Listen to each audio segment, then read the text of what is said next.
Now the game is visible. Hello everyone, this is Bianca. You can call me Angela, and wow, what a way to start the stream. I can't believe I messed up right away. Anyways.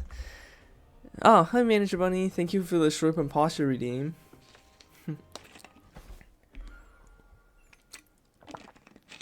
So, to provide some background, I know I streamed Crusader Kings 3 before, but this time it's gonna be different. The Paradox game recently launched a DLC called, I think it's called like Roads to Power or something like that, where you can play as a landless adventurer rather than the landed ruler.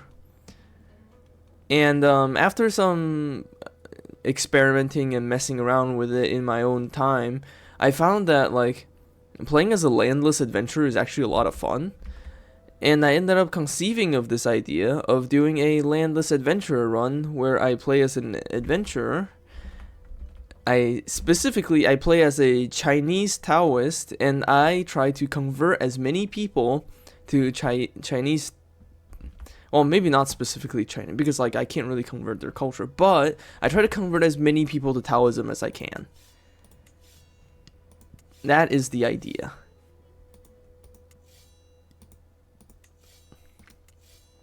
And to accomplish this goal, I will be starting in Burma and working my way eastwards through India, and then landing in Persia. And depending on how things go, if the Abbasids are still powerful at this point, I might avoid going through Mesopotamia and instead go down into Arabia towards the Horn of Africa, and then move my way up to Egypt. However, if the Abbasids are weak at this point, I might just move westwards into Mesopotamia. So either way, I want to make my way across the world over the course of many hundreds of years, and try to cover as much ground as I can and try to convert as many people as I can to Taoism. Why? Just because it would be fun. Kung Fu's the Princess Bubblegum of China. God. Pretty much. Alright, let's create our own ruler. So, culture. Let's see. Chinese, Han. And, faith. Let's see. Where is Taoism? I just realized I forgot to look up the Chinese character. The one thing that kind of sucks about pinging is that the pinging oftentimes, just looking at the pinging, you don't really get a sense of what the Chinese characters are supposed to be, so you don't really know what tone they are and whatnot. But so you do start with 3 different Taoist schools that you can choose from. I think I want to start as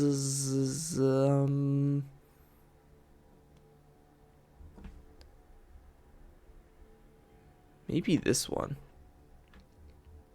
Let me quickly look up the Chinese characters. Oh, Shangqing. Yeah, let's start as the Shangqing school of Taoism. I don't actually know anything about like the schools of Taoism in real life, like at all. It's very much a I mean, it's not like it's a small religion in real life. It's just it's not really a religion you engage with unless you actually join a monastery. So, but either way, we're gonna start as Shangqin, and we are gonna actually start as a woman. Because there's a funny thing about this game where it's actually easier to start as a female adventurer than it is to start as a male adventurer. Because when you're a landless adventurer with nothing to your name, it's really hard to get married. And so if you're a man, it's really hard to find a wife. But if you're a woman, there's like men everywhere. So it's super easy to get married and have children. So I'm going to start as a woman. I'm going to customize my dynasty. I don't know why that 3D model was flashing there. Our dynasty name is gonna be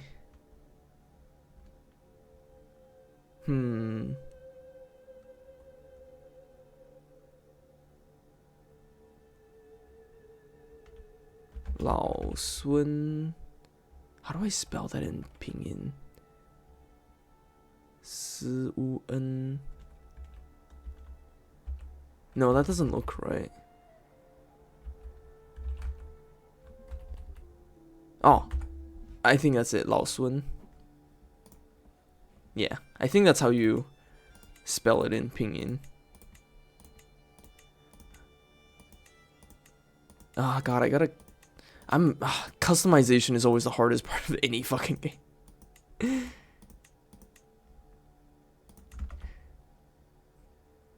Hello, Winter. Thank you for joining. I'm still in the character creation stage right now, so this might take a bit. This might take a hot minute. Ooh, I like the colors on this. How do I adjust existing design? Emblems. Let's change the emblem on this to something a little bit more pro. I don't know why that 3D model is like glitching out. Is there no yin yang? Yin yang. Ah, faiths. Yin yang. Perfect. Now that looks incredibly appropriate for our goals. Alright, and we need to customize appearance. Asian. Customize further. I usually just hit randomize. I don't play this like The Sims, so I usually just hit randomize and see what the randomizer come up with. And then afterwards, I'll maximize the bust size and maximize the height. Just because I think it's funny to make characters that are really freaking giant. Because they will tower over everyone, and it would be really funny. Randomize name.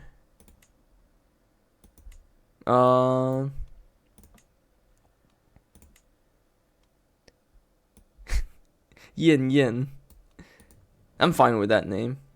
Alright, let's start at 16, the minimum age for an adventurer. Since we're gonna be converting people to Taoism, we'll need to be an erudite oracle. We need to have maximum learning capacity so we can outsmart everyone.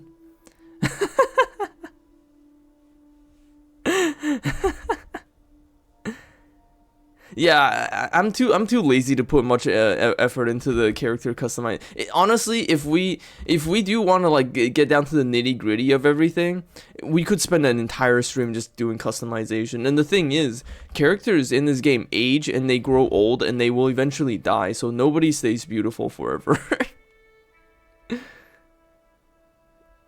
Let's see. Our personality traits will be temperate. What else? Ooh, do I want to be content?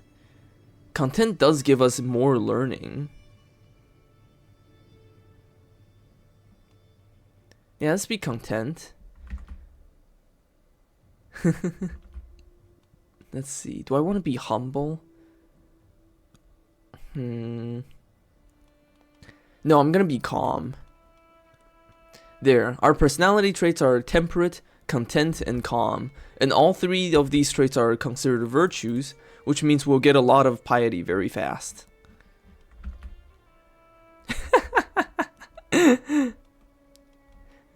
And, let's make her athletic. Because being athletic is incredibly advantageous because you can work. If you're athletic, you can work out to reduce stress, and you also get a health boost. So that's a very useful trait to have. And we still have some leftover points, so let's put some points into. Maybe I should get diplomacy. Diplomacy is like surprisingly useful as a adventurer. Like, if you can talk people into things, that's actually really useful, so. Alright. Yes. We're Han Chinese, Taoist, appropriate dynasty name, and Very good starting traits. Finalize. Yes. I don't I don't know why she's wearing a Mongolian cloak. That's kind of funny. That she's wearing like a Mongolian outfit. She does not look Chinese at all. Harriers of the Throne. We'll have to change that name later. Alright, Iron Man enabled. Oh god. They added so many game settings since the last time I looked at the game settings. Conquer bonuses, conquer inheritance. Black Death circumstance, Black Death frequency. You can have unlimited Black Deaths. I'm not gonna do that. That's way too cruel. Plague frequency, normal, minor disease, legend spread. I don't know what a lot of these are.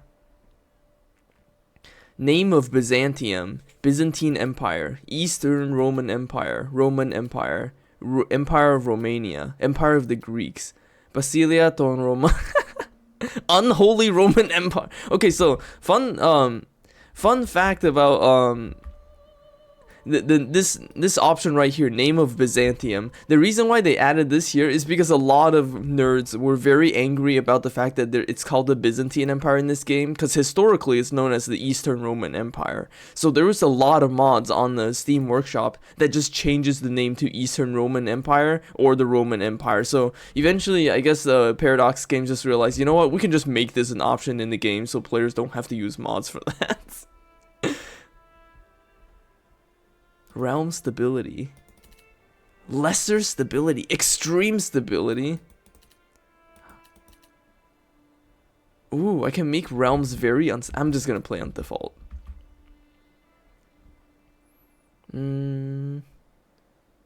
Default. Mongol invasion random, that's fine. Random harm. Random nickname frequency, faith conversion, speed culture. Oh my goodness. Empire obscurity. Oh yeah, the sexuality distribution is one I always leave on equal, just because I like having characters with random sexualities instead of just heterosexual most of the time. Random chimp event. I'm sure there's a mod for that. Adoption, default, okay. Always allowed, forbidden, default is fine. Fall of Al-Andalus, Scandinavian adventurers, Seljuk invasion. True King of Munster. The petty kingdom of Munster is ruled by King Murchad in 1066. CK's default tutorial character since 2012. Wow. That's kind of a funny callback. Yeah, well, I'm not even... That has nothing to do with me, so I'm just gonna leave that there. Extra administrative realms. Egypt. You can make Egypt administrative? I'm not gonna do that. Arabian Empire. Ghana. Ghana can be administrative? And none of you know what this means, but wow, I had no idea they added in all these extra options.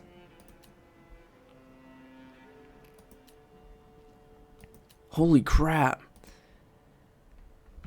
Honestly, I'm just gonna leave all of these on off because administrative is like so broken. It is so unbalanced. The Byzantine Empire is like ridiculously strong because of this new mechanic that's super unbalanced, and I don't want all of these empires to also be super unbalanced, so I'm gonna leave all of these off. Empires may be freely created. Chance of Franco-Kratia. The splintered crusade diverting Catholics to attack Byzantium is immediately possible if using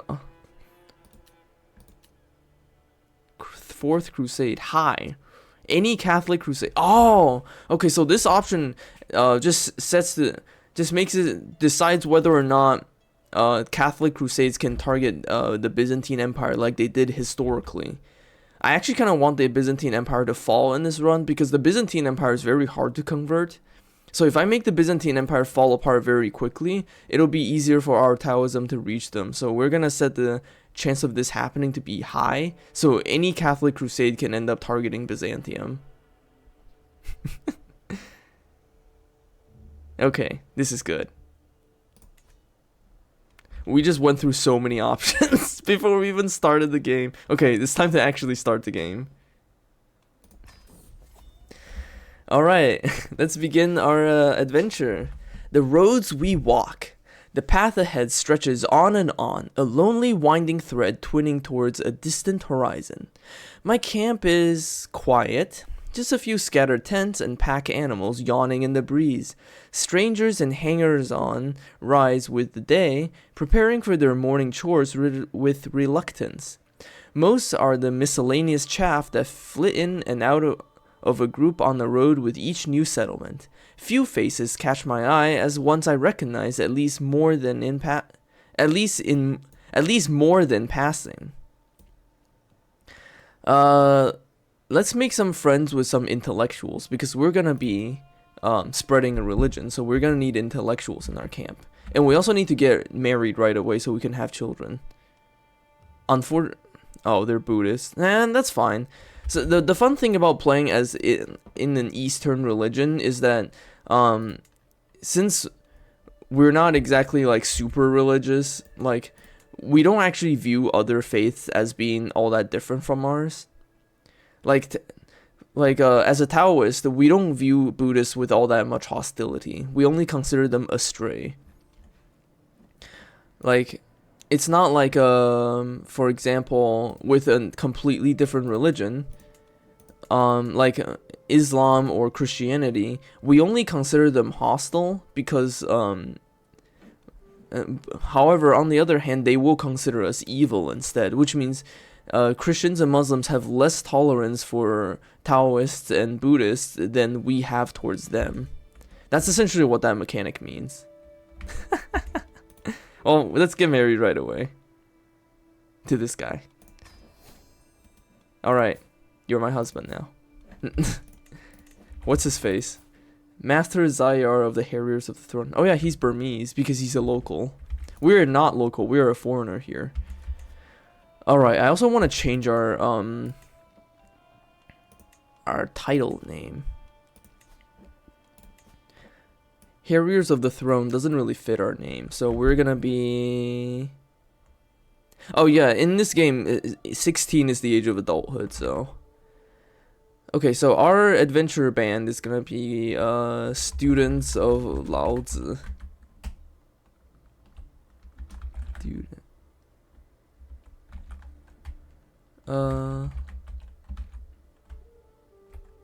Yeah.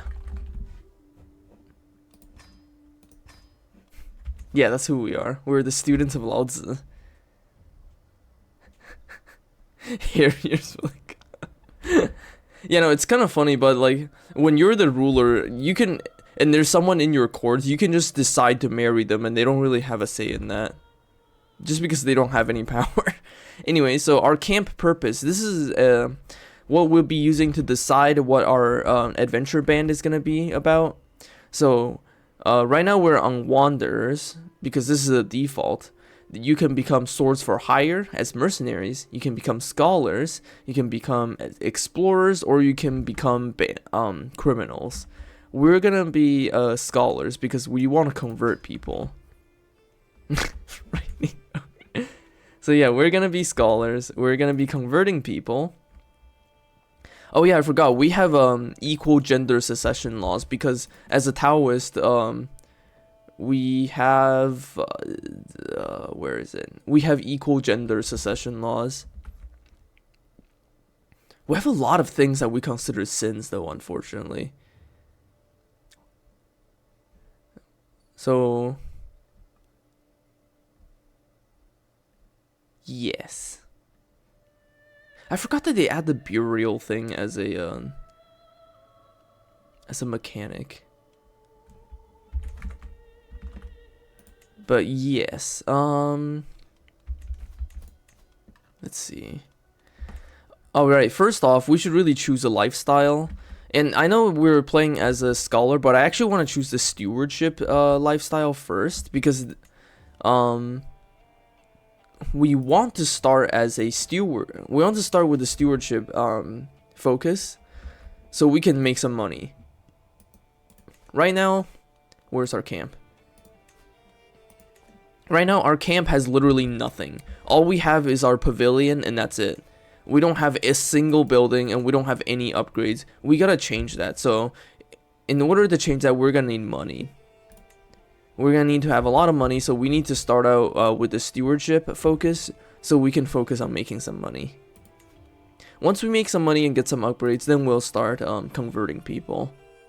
We also have no soldiers right now, but that's because we're literally just like one person and 2 followers. Like, we literally only have 2 followers. Kit can be our physician. Our caravan master will be our husband. Well, no, that's not our husband, that's Kit. Our second in command can be our husband. We don't have anyone we can use as our bodyguard, so we're just gonna have these 3 positions.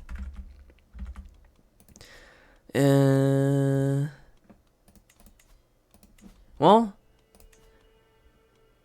since we're just starting out, let's visit the local castle. Since we're an adventurer, we don't really settle anywhere, but we can visit other people's places. Few places are as majestic as a castle, and Hanlan is no exception. Burmese troops and banners are visible everywhere in the city. As we pass through the main gates, I spot a handful of guards peeking out from the embrasures above. My court physician, Kith, looks around with a content face, seemingly enjoying the change in scenery. Let's have a look at the Hanlan Castle. I have no business here, but the Hanlan Castle grounds are, as expected, furnished for martial purposes, with casks of arrows, stray pole weapons, a handsome stable, and the like. The training ground is just outside the gates, and a handful of garrison guards are dawdling around the entrance, either half asleep or polishing their weapons. Keith looks around contemplatively, then ponders the robust banner depicting the Tihanu coat of arms, swaying gently in the wind. Let's visit the local training grounds. And I tells ya, things have been going south around here for ages. The local master of arms, Hmok, snorts and then continues. This incessant looking over my shoulder, questioning He falls silent as I approach the range. Instinctively, I checked out the plethora of equipment and training obstacles, doing my best to ignore Hmok's defiant look. I don't have the money to afford a training session with this guy. And I can't hire him either because I don't have the right facility to employ him. So, on the second thought, let's get out of here. Let's look for some able bodies at the garrison. Inside the stuffy garrison, the guards have arranged a fighting ring to hone their skills. 2 of them are currently using it and jabbing at each other, with all the while cheered on by a handful of onlookers. I observe their training for a bit, and it is clear that Abiyaza, the first guard, is significantly more experienced than Hmok, the second guard. As they finish up, I gingerly approach the ring, and they shift their focus to me. Well, I cannot afford that much money to hire them, so I'm not going to hire them. And I don't really have that much money, so I'm not going to gamble with them either. So let's just leave.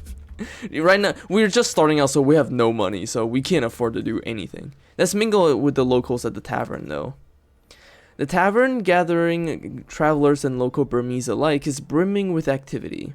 A storyteller is seated by the fire a bit further in, and up front a gathering of shabby chums are pestering the server for more tea. Kit looks around at the jumble of individuals with an intrigued glint in his eyes. I wouldn't mind hearing a story or two.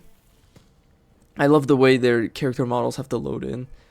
And then the great Leviathan destroyed the world a 5th time, dying in the process. But from her body sprang a new land, plants, and animals. But that story is for another time. The storyteller gives me a mysterious smile, leans back in his fireplace seat, and takes another sip of spiced wine.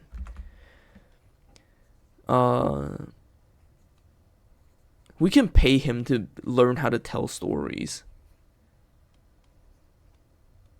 But that costs money that we don't. That costs 18 gold and we have 13 gold, so we can't really afford that right now. So let's just say, oh, this story had a few good points. And listening to the story improved our diplomacy skill by 1, so that's nice. Alright, let's see who's up for recruitment. Approaching the crew of unemployed Burmese, I raised my voice and addressed them directly.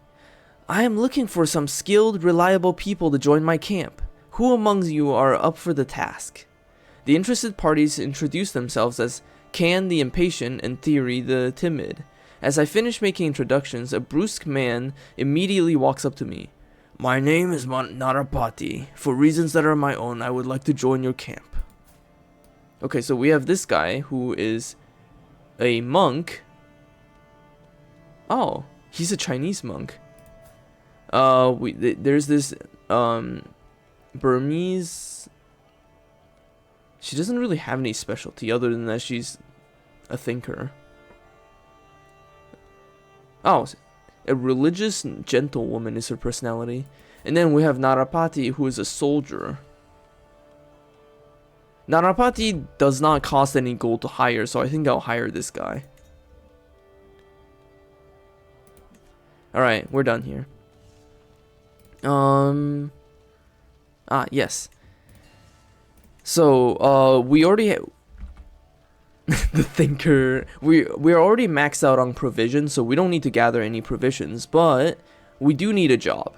Back at this part of the town main square, there are decidedly less people around. A handful of children are petting a donkey, peacefully grazing halfway to the town crier posting. A menacing slaver is performing her questionable trade a bit further down the square to the chagrin of certain bystanders. The town crier might have some jobs for us. The town crier perks up as I approach, incessantly chattering about nearby contracts posted by local nobles. He is accompanied by a friendly, shifting white and brownish-gray old cat who looks at me with the clearest blue eyes as I intently listen to the narrated listings. Discreet experts required for ludicrous opportunities. I'm not interested in becoming a criminal, so I'm not gonna take that job. We're doing a scholar run. We have to do things right. We can't be taking criminal jobs. Okay, so that's all the dawdling around in our starting town. We need to start taking on jobs. So the way adventurers work in this game is there are job postings all over the place, and you have to pick up jobs and complete jobs in order to gain money and fame. And importantly, if you manage to complete a job for someone, they will be on your roster and you can request things from them from time to time. Right now, the available jobs in the area, there are 3. The first one is Confidence Trickster. This is a criminal contract. The wise, sagacious, and perceptive Count Thihanu of Hanlan wishes entertainment for a reason. Limited lodgings provided if you meet his discerning standards. This is a criminal contract. Well, I'm not gonna take a criminal job. This one is Rustle Animals.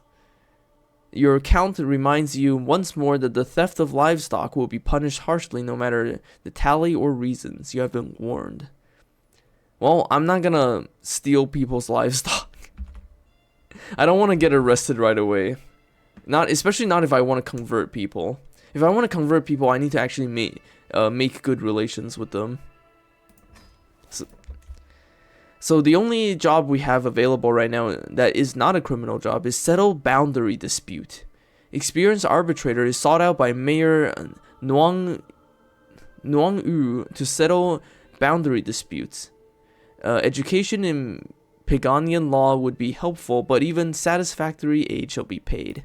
So let's go take on this job. We will travel to his place, and we will do the job. Our first job as an adventurer. Yippee. I love how you can see a little character model walking across the map. Arbitration, local landmark. The dispute in Nuangyu stems from a minor local legal case. Our employer foolishly ruled a particular natural landmark to have slightly different boundary than was traditional. Immediately, dozens of cases were sprung by petty landholders and privileged peasantry, all of whom had some grievance or other now raised by the change in definition. Mayor Narapati is at pains to let us know that our coin depends on calming this situation quickly and quietly. Let's see. 29% chance of working out a compromise. We can give up not our champion in order to fix this job, although I don't want to do that.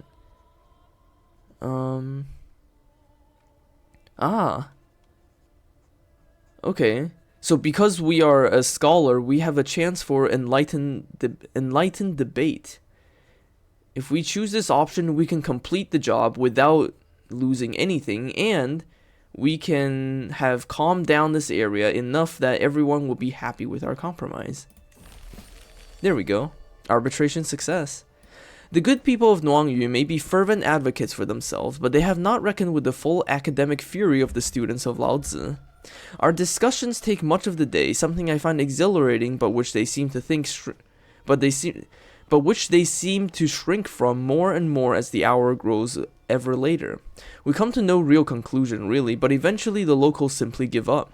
Question is met with question, every subject revisited multiple times, points meander on and on and on. Mayor Narapati simply seems grateful that the whole debacle is over. So we just solved the problem by just talking enough to shut everyone up. But thankfully, we completed our job, which means this man is now on our roster of patrons. So that means if we have the prestige, we need 100 prestige, we can request stuff from him. Like, for example, we can ask for food, we can ask for gold, or we can ask for soldiers. So we also made a little bit of golden prestige from that, which is always exciting. Because that's really what we want. We want money. And unfortunately, there's no more jobs in this area, so we're going to have to move our camp. So let's move our camp.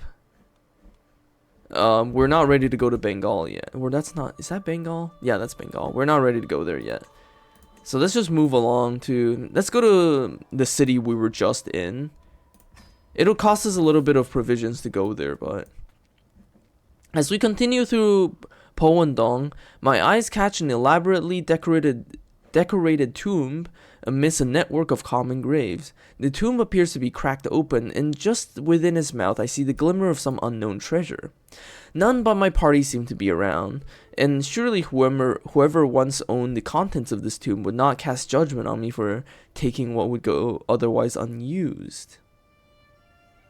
I could steal the gold, but I have a 50% chance of being caught and arrested, and I don't want that, so I will not desecrate the dead. Sickness in the herd. There's no two ways about it. Whether from weather, terrain overloading, or simple bad luck, some malady has gotten into the camp's pack animals. They moan, they bray, they walk, but it's all growing slower and more sluggish by the hour, never mind the day. Some of the horses have clear fevers, and one of the older mules look ready to die. A dire threat if it spreads any further. Let's see, how can I solve this situation? My chances are not good, but I'm gonna try to treat the animals. I have a 57% chance of success. I failed. The disease spreads throughout the herd. I lose prestige and my herd is sick. Great. Well, we made it to Pagan anyway, so that's what's important. Let's go fishing. Actually, no, let's not go fishing. We don't need to fish yet. Let's go. We don't need to gather provisions yet. We still have food. We do need to visit the castle, though, because we need to find jobs. So, let's see if the town crier has anything. The town crier perks as I approach incessantly. Okay, we already read that. Let's see, available jobs. There's a treasure map contract. There's a martial duties contract. We don't have we don't have an army, and we're not very good at fighting, so we can't really do. And then there's crime job. Why is there so many criminal contracts? Well, I guess we can try to get the treasure map. Treasure map might be good to have. Alright, let's see. The retired treasure hunter Wuna needs some help locating one final elusive hoard. This will remain valid as long as you have the treasure map in your possession. Yeah, sure. This man is blind, so I'm sure he can use the help finding treasure. Alright. Wuna walks up to me and pats my shoulder. Such a good lass. I truly appreciate your aid in this one final excursion. He hands over a tattered treasure map, the wrinkles around his eyes softening as he smiles. I can't see his eyes. It may not look like much, but I wrestled with Mara himself to obtain this. Treat it with care. Pausing for a moment to let the words sink in, the old man then cackles. Whenever you're ready, we got a treasure to dig up. Okay, let's get going. Let's see what we can find. Hold on, where is this? What the fuck? Where's this treasure?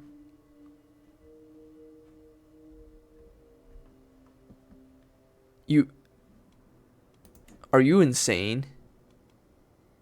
You want me to go all the way to Anatolia? No, that's not Anatolia. You wanted me to go all the way to Armenia for this treasure? We're in Burma. Are you fucking kidding me? I'm not traveling all the way to Armenia. Are you insane? I'm not doing your treasure quest, man.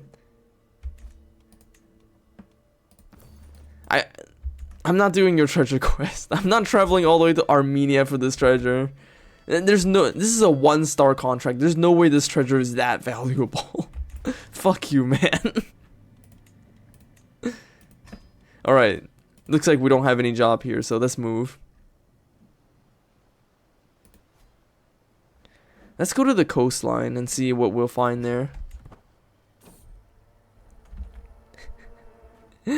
Some quests are not worth taking. Our road takes us through a treacherous part of Nagape. While I scan for any treasures ahead, a rustling bush grabs my attention. Could it be a wild animal? As I brace myself for impact, Narapati jumps out of the bush instead, holding a plant. You scared me, Narapati. Anyways, let me see what you have there. Some kind of fruit, I exclaim.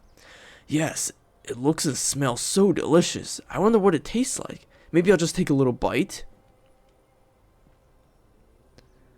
Do I want to let him eat it?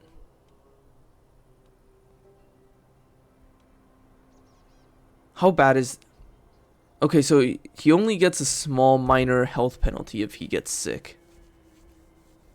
Hello, Fifi man. Oh, my goal is actually to spread Taoism throughout the land, but so far, I'm still just a beginner adventurer, so I don't have anything to my name, so things have been a little rough. Let's let him eat the plant.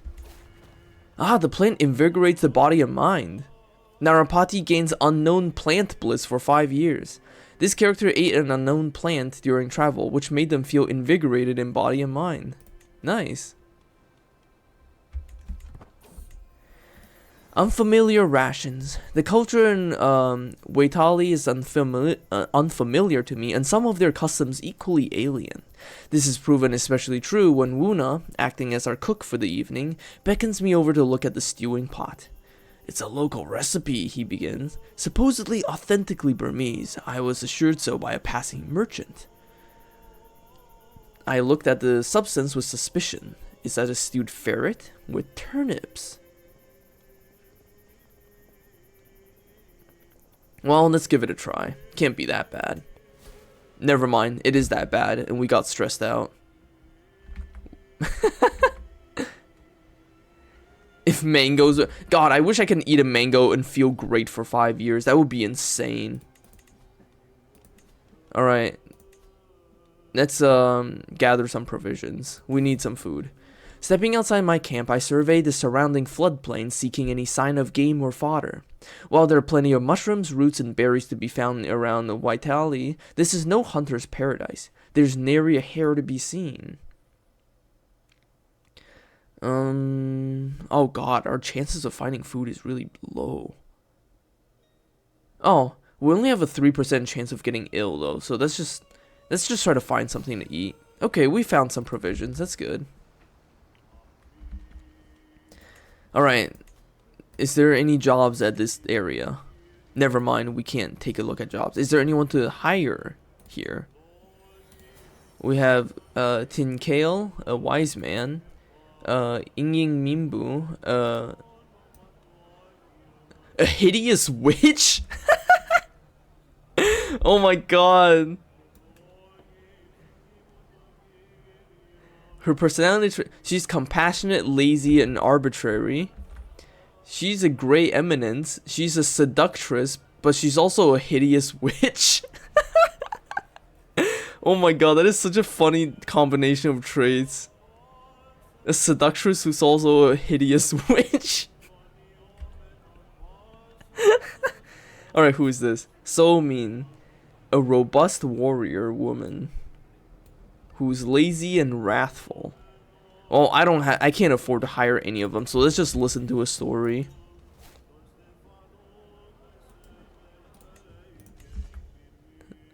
Kill a hideous witch who is a seductress. God, that is too good. Oh.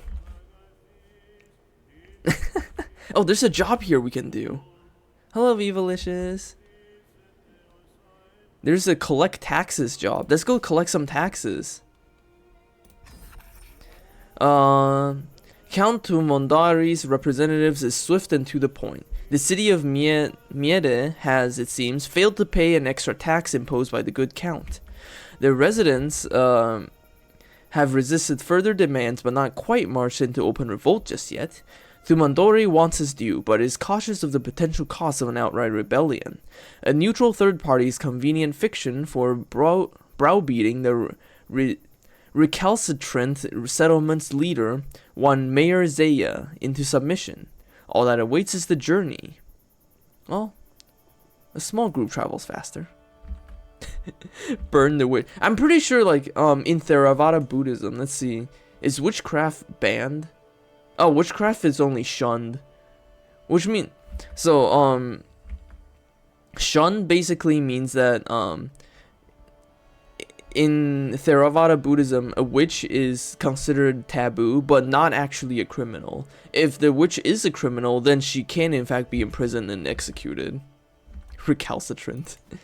However, in Sangqin Taoism, witchcraft is accepted, which means there's no taboo around witchcraft. Alright, we're here. You know, it's so funny, she literally had the hideous trait, which is so funny.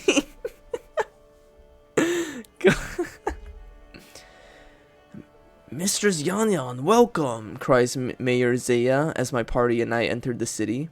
In short order, I am introduced to the other magnates of the town, Indra, Tarabya, and Haymar.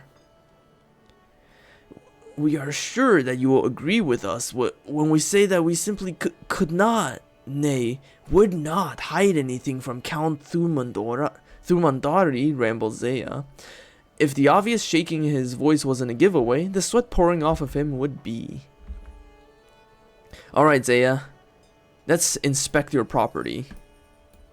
Zeya's quarters as the city's mayor are surprisingly extensive. He leads me into a room that clearly serves as conferences of the settlement's most important people, seating me at the head of the table. Honorable Duchess, surely you must see that the Count's avarice is misplaced. He has vested you with his authority. Help us in this matter, and we will see to it that the world knows of your generosity. As he speaks, my mind flits back to the large chest of what seems to be silver we passed on the way in. I can confiscate the money and be a criminal, but we're not gonna be a criminal. Let's see. We can look through his financial records, which will get.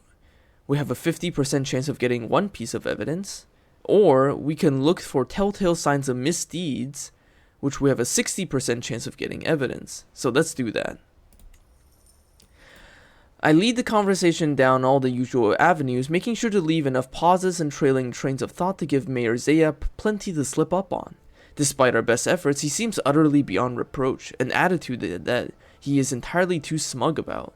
Hopefully we'll do better with the next one. Okay, so we didn't get any clues here. Let's go see Endra's properties. Hello, Endra. Endra's leads us to the source of her wealth, a well-stocked armory, smithy attached, that provides weapons and ammunition to the militia and passing caravans alike. I know, it seems like we're doing well for ourselves, but this is hardly the first extra duty that the Count has put on us this year, nor will it, I suspect, be the last. You must understand our reluctance. As she speaks, my mind flits back to the large chest of silver. Okay, we're not gonna rob her. Oh god, we only have a 29% chance of finding clues by looking at her financial records. I guess we'll just do the same approach we did last time. Ah, there we go. Success. I lead the conversation down all the usual avenues, yada yada yada. It doesn't take too much effort to prise the truth from her, something that she seems near terminally surprised by. Okay, so we did manage to get clues from her. Let's look at the next person. Tarabya. The scholastic community in Miede is small but tenacious. Most of the local scrivenors seem to work for Tarabya in some fashion or another, who keeps a tidy business with his near monopoly on letters in the town. I know, it seems like we're doing well for ourselves. Okay, he gives the same excuse. He keeps chatting, but okay, we're not gonna rob his provisions. Let's see. Try to catch him in an outright lie will give us 71% chance of getting a clue. So let's try to catch him in a lie. Oh, we failed. We did not catch him in a lie. Alright, let's look at the last person, Hamar. As so many others, Hamar's revenues come directly from the thirsty hands of Miede's humble laborers. Good food for travelers, music for locals, and convivial atmosphere make for a lucrative establishment. Man, they make use of a lot of big words. Same excuse. Okay. We have a 60% chance to catch her in a lie. And we do. It doesn't take much effort to prise the truth from her, something that she seems nearly... Oh, okay, there we go. Our conversation lasts for well over an hour, going over and over and over every little last remote detail of Hamar's dealings in Miede, where they happened, who they were with, how much was earned, and so on. And I managed to get a clue out of her. We only managed to collect 2 out of 4 clues, though. Alright, back to Mayor Zaya. We gather in Mayor Zaya's chambers, a suitably dramatic place to render my verdict. With the Count's word behind me, this will be binding, one way or another.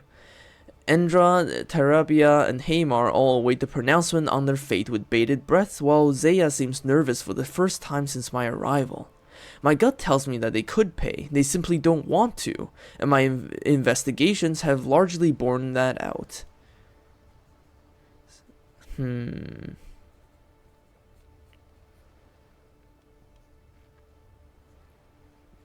Let's see. I can make them pay the full amount. We do have evidence, so by making them pay out the full amount, this could be considered a success.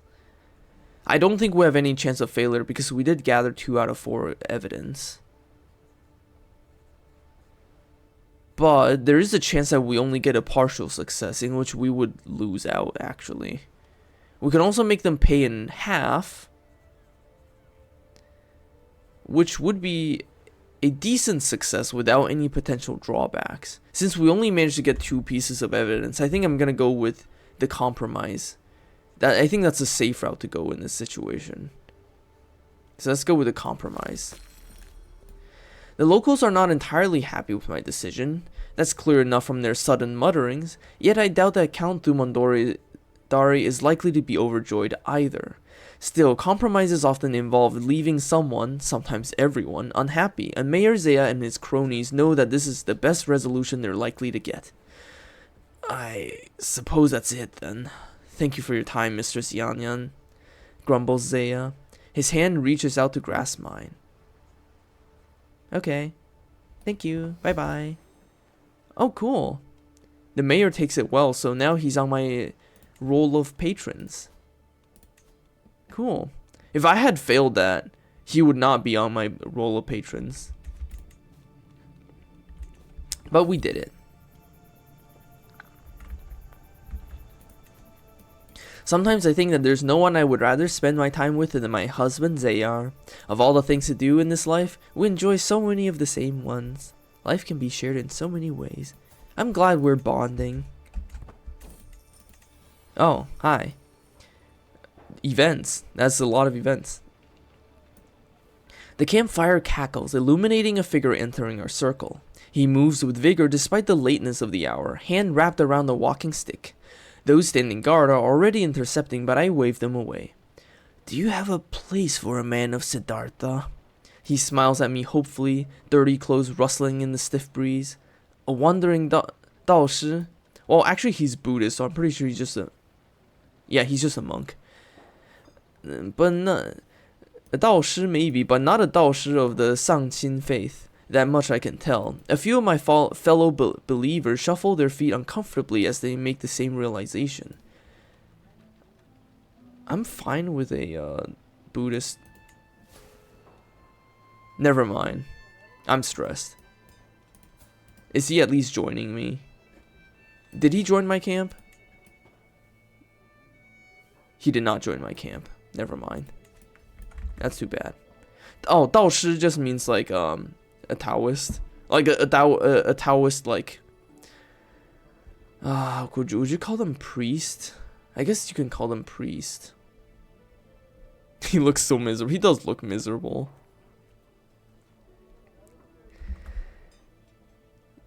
Yeah, Shi just means like master, but like in a religious context, it usually refers to some kind of a master or sorcerer or something. All right, what do you want? While out on a leisurely stroll, the cry of a particular merchant stands out from the regular hustle and bustle of the street. Greetings, my lady. I have an exquisite assortment of wares if my lady has the coin. What are you, a Skyrim whatchamacallit? The merchant's stall is positively brimming with baubles. I don't have money. Get lost. I don't have any jobs either. Actually, no, there is a job here. There's another boundary dispute job.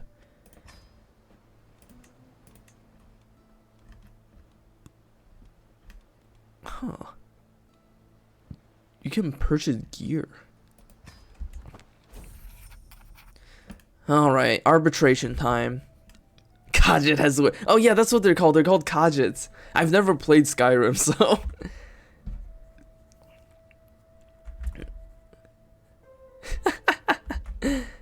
Our arrival in Chatigama is met with little fanfare. The locals are in crisis over some ancient map or other that's been unearthed and completely redraws the boundaries between two of the city's satellite settlements. Without a resolution soon, the best case scenario is interrupted tax, whereas the worst case might be a minor local war. Dhammapati Gopala is at pains to let us know that our coin depends on calming the situation. I'm a scholar, so allow me to inspect this map of yours. The map seems genuine enough if you're a fool. I, however, am a woman of great learning, and demonstrating its flawed origin is a simple matter as pulling on a tunic. Oh, certainly, some argue at first, but as the evidence continues to pile up, eventually a conspirator cracks under pressure and points the finger at a local magnate as the culprit. A simple arrest later, and Chatigama has something new to gossip about, while the local satellite settlements are forced to back down from one another's throats. With tensions diffused and things well on the way back to normality, Dhammapati Gopala gratefully hands over our coin. We have made money. Yay. Alright, we have some money.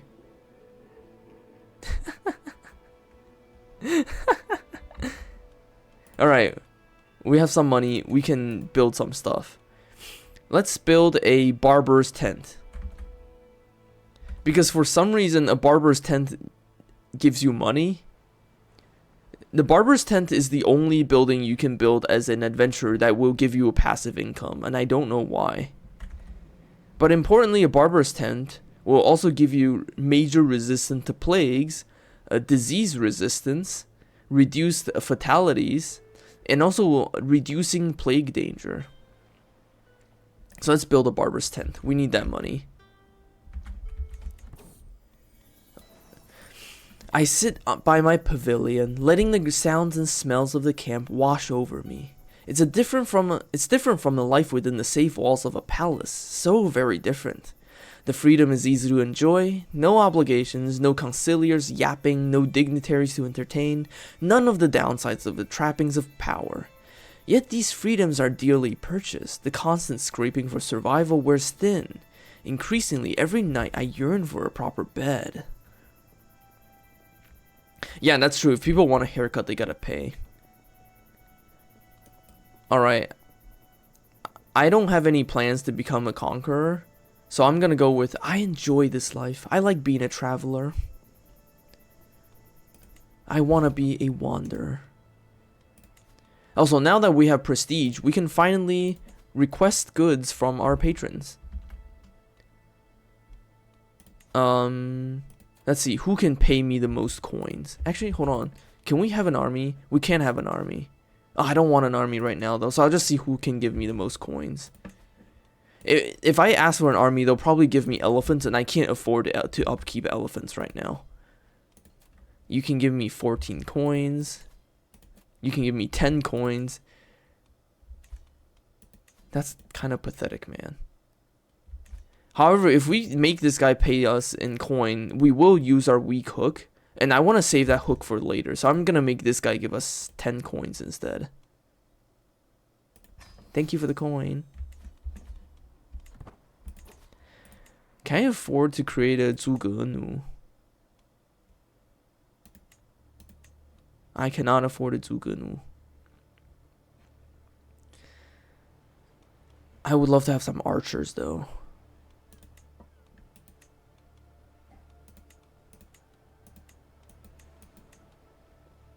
God, I would love to have some archers. Or technically they're crossbowmen, they're not really archers, but in the game they're listed as archers. I would like to have elephants, but believe it or not, elephants eat a lot of food, and our carry capacity for food is very low right now. Holy shit, that is such a bright blue truck just went by on the highway outside my apartment, and I got so distracted. I was like, what is all that blue light? That was very dazzling. It was like I was staring at Optimus himself. Alright, let's travel and see if we can find more jobs.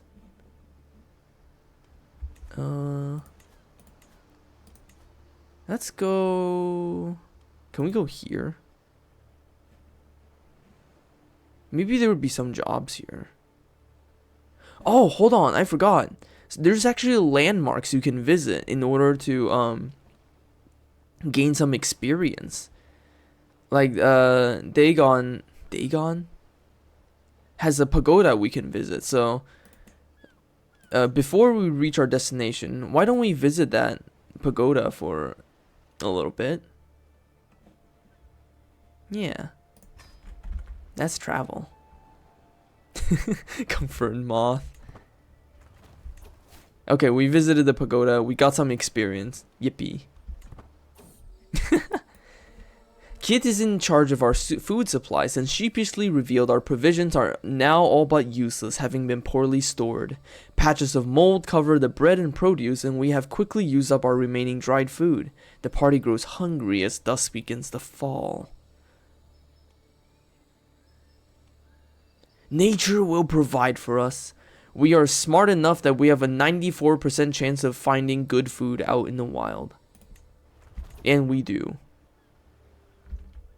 Yay. Cannibalism. We're not that desperate yet. Good God. Alright, we're here in the border, on the border of Burma. Our barber's tent is also done building, so now we have a small trickle of gold. Let's visit the castle. I don't think there's any...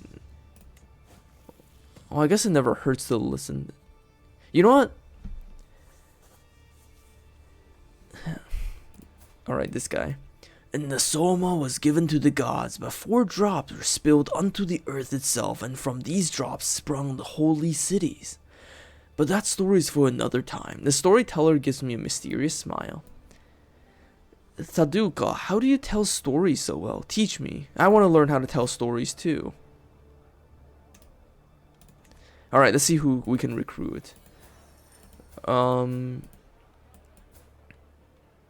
They all cost too much for me to recruit, so we're not gonna recruit them.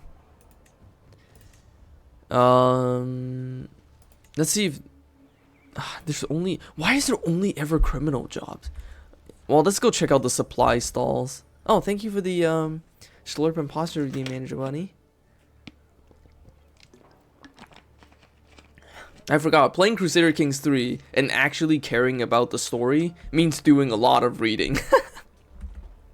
But that means I get to practice my storytelling skills. And yeah, the guy can dance when you're in the tavern.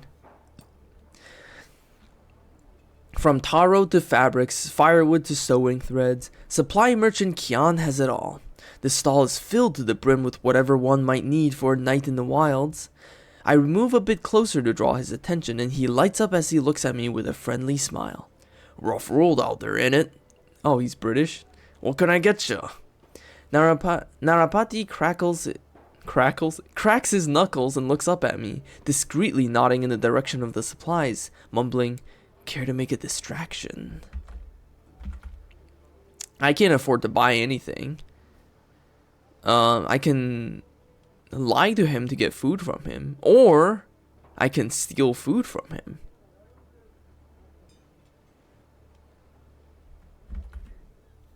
If I try to lie to him, I only have a 53% chance of getting food, but if I steal from him, I have an 85% chance of success.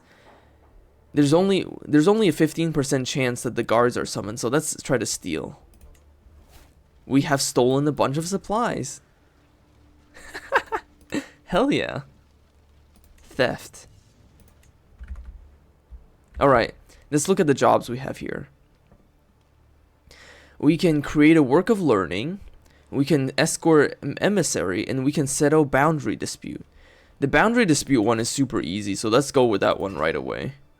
I'm so good at settling boundary disputes. None in my camp are as intimately familiar with the terrain in Taikala, and such lands are not to be trifled with. It is for this reason that I find myself standing in front of a local guide, bartering for services to be rendered. It's no joke out there, she offers, drawing air in through the gritted teeth, a theatrically worried gesture. You'll need either these maps or my services. I can tell you that for free. She's right, but something about her demeanor that makes me hesitate. I don't have that much. I can't afford to hire her. And also, apparently, she's actually a terrible caravan master, which is hilarious. I cannot afford to buy the map either. I don't want to pay her. There's no need for her services. I got lost and lost food. Whoops. Alright, let's do some arbitration. Syriam is in an uproar after our arrival. Before our arrival. Apparently, years of mistakes on part of our employer and his ilk have led to the many local estates and businesses being taxed twice or more just by different collectors with different duties. After much grumbling and attempts at polite redress, things are finally threatening to boil over something bloodier. Mayor Uttara is at pains to let us know that our coin depends on calming the situation.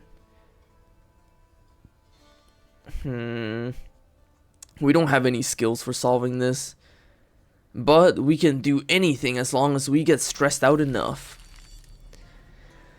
Speaking to the petty magnates of Syriam is utterly exhausting. Exhausting, but not impossible, and through grit and determination, I'm eventually able to talk down most of them. It's not a permanent solution, but browbeating the majority into silence seems to be enough to please Mayor Uttara, and ultimately that's all we're really here for.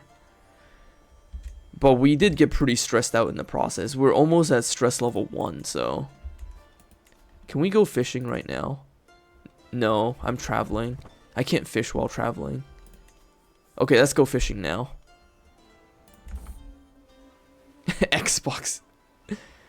What? Xbox flavored chewing gum? What the hell? Alright, let's go fishing.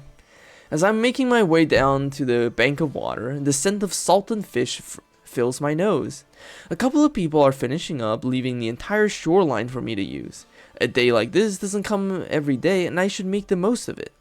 My husband, Master Zayar of the students of Lao Tzu, has decided to join me today. An opportunity to connect presents itself, or I can choose to fish alone. Yeah, sure, let's fish with him. Me and Master Zayar seems to be getting along nicely lately. We laugh at the same jokes, worry about the same issues, and bond between us seem to be greater than just the Duchess and her husband. You mean, okay. We each cast our lines into the water, patiently waiting for a bite, all the while talking and laughing. This trip has proven that we work great together, and I'd like to spend more time with them in the future. Oh, never mind that. There's a fish on the line. Let's go get that fish. I caught a sturgeon. Hell yeah, food. During the daily management of my camp, I have learned of several different opportunities I can pursue. Each opportunity has great potential, but realistically I can pursue only one of them. I want a book. I just got an old ledger. Well, whatever. We got an old ledger. I'll take whatever books I can get. Oh, my head, moans Wuna as he rides alongside me. I raise an eyebrow in silent inquiry at the man's exclamation. In response, Wuna simply slumps down across his horse, whimpering and clutching at his temples. Clearly, someone had a good night last night. Oh, he's hungover. Let's slow down for him. There's no need to make his life miserable. He's already blind.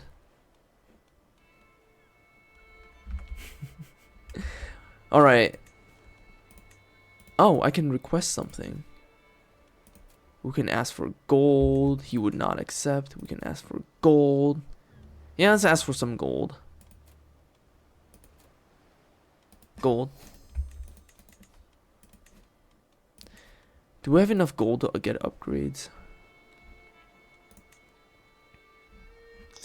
Ooh, I can get upgrades. Let's see. Supply tent, baggage train, mess tent, roaring campfire, proving grounds, and camp perimeter. Let's build a... actually, what do I want? I want book. I love book. Okay, what building do I want? Do I want a baggage train? Ooh, I do want a baggage train. Do I want a roaring campfire? Roaring campfires would actually be useful. Mostly just because roaring campfire will allow us to have a pretty strong military. And we will need a military later on. We can also get proving grounds. Or camp perimeters. Camp perimeter would be really good for traveling safely, but... well, let's just get a baggage train for now. This will allow us to, this will allow us to have better provisions and travel a little bit faster. Alright, let's take on our next job. Let us transcribe some text.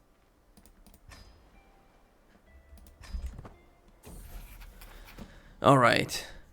The daylight slowly fades as I sit in Count Thumandari's chamber by candlelight. Frantically copying squiggly lines of ink from one sheet to another. My eyelids start drooping and I nod off momentarily before I jerk awake. As far as I can tell, this particular passage seems related to the innovations of faraway cultures, but by Tao is it too droning on and on. I trace an ink-stained finger along the handful of sad humans falling off a cliff in the margins. Maybe I should improve the text just a little bit, make it a little bit more enticing.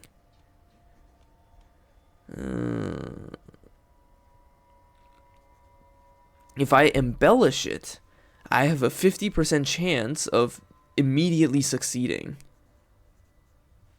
Let's gamble. I failed my gamble. A few days have passed, and I'm making my way through the transcript. The current passage, however, is drier than gravel laid out in the sun. My mind starts to drift to other matters, and I blink a few times to force myself back to the realm of reality. The gist of the passage seems related to the courtesies of Burmese culture, which in of itself isn't inherently stale. I casually observe a tiny knight straddling a magnificent snail scribbled in the margins while I ponder on the situations. That's gamble again! I gambled successfully. I now have three out of... Oh, I only had enough for a basic success. Damn. Another cruise. I'm nearing the end of the transcript, which is going poorly so far. Once again, the scribe of this manuscript is taking the most dreary approach possible to the subject matter. My gaze sticks on the attendant, an infinitely more interesting sight, until she gives me a suspicious look, prompting me to go back to the text. Yeah, I will say, I don't know why she's not a character I can click on. She's just you can't even see her face. The passage seems to be related to the Battle of Crusader, which would interest readers had it been less stilted. I consider the best way forward while admiring the marginalia of a cat with a tiny human face. She does have a rump. God, even if I embellish it, I don't have any chance of getting a good success.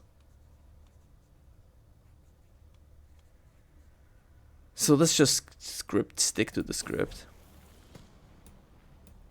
Count Dumandari purses his lips as he inspects the manuscript. It is indeed a replica of the original piece. Thank you for your reliable delivery. He turns around to leave, but stops for a moment to mention. Oh, you can pick up your reward at the door. See yourself out. I spot the satchel by the door as I turn to leave. Yeah, that was just that was just a partial success. That was not a very good success, but at least we succeeded. A pleasant stroll through the Swa jungle makes me really appreciate the landscape around us. The luminous green, as saturated as the Duchess's dress made of the finest fabric, the rays of sun filter through the canopy as liquid ichor. A vibrant smell, perhaps a campfire. I turn around to my entourage and observe Caravan Master Kit's livid face. Fire! He screams, pointing at the not-so-distant flames where Master Zayar has been trapped.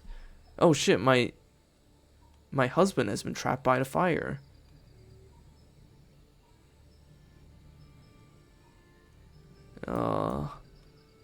Can I save him?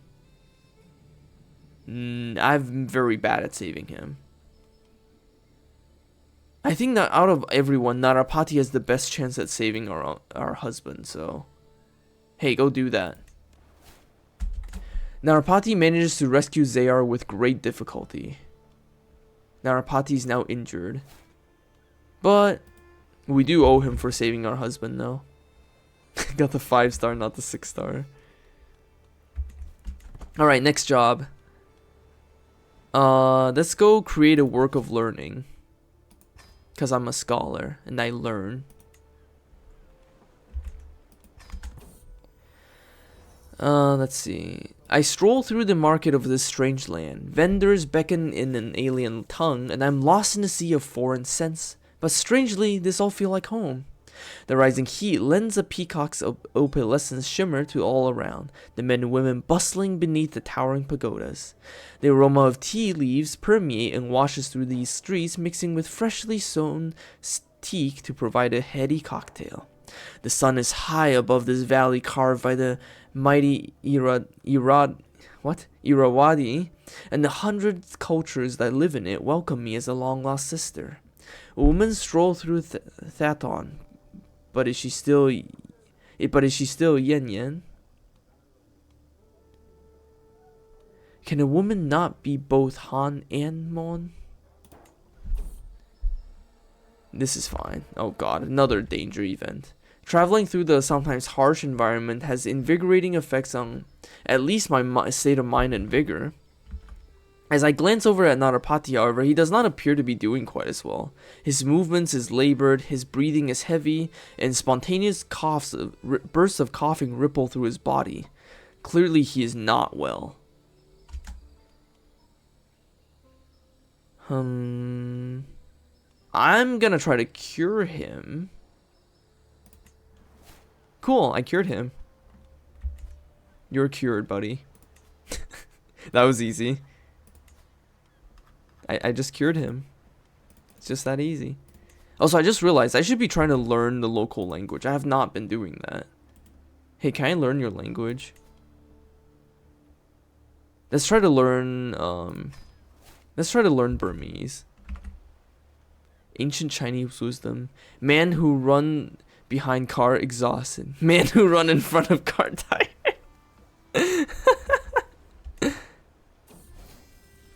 Alright. Oh, hold on. I just unlocked a new perk. I'm gonna get golden obligation so we can use our hooks to snipe money from people. Like this guy. Let's snipe some gold from him. That would be a really good way for us to boost our income. As we pass through the barony of Myanong, a jubilant local approaches my entourage. His smile stretches from ear to ear. I discern that he is offering a warm welcome, but the finer aspects of his speech are sadly lost on me. Be that as it may, I wave away my attentive companions and return his joyful greeting. I can hardly imagine a more excellent chance to practice my Burmese. I'm glad this man is smiling ear to ear because apparently he has depression. Okay. Like in this game, depression is called melancholic because that's what it was known in medieval times. Apparently this is also a wise man and also a jungle stalker.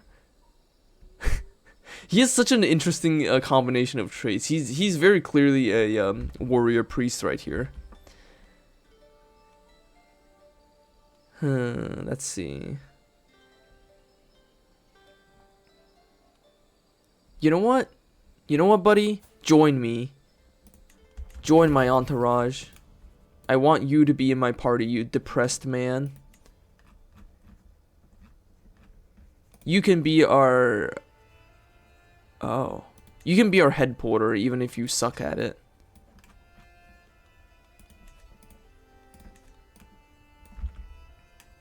Wise depressed jungle stalker. Alright, manuscript. I hum as I look around Count Athinka's study. Plenty of scripts, manuscripts, and short stories are gathered here, in neat stacks and lined up on the shelves. A piece of work isn't necessarily judged by its length, surely. Even the mention of a single word can evoke complex emotions. But first things first, what size of work do I have in me? My creation will be exhaustive. Let's make 5 chapters. We can sell them to wealthy older women. I peer down at the blank page in front of me. Words. Why is this always so difficult to start? The pen gently stroking my chin, I carefully ponder what manuscript should be about. Count Athinka wanted a scripture pertaining to courteous arts. A valid point for me to consider. Now, where do I start? I'll dazzle them with my wits. I have an 85% chance of success. Yeah. Terrific chapter. Nice. Alright, next chapter. A thought suddenly occurs to me. Cunning. It's not so difficult, is it? The more I think about it, the more inspired I feel to share my knowledge on the subject. Once in a while, when not out and about, Count Athinka pops his head into the study, peering at my ink-splotchy pages of progress.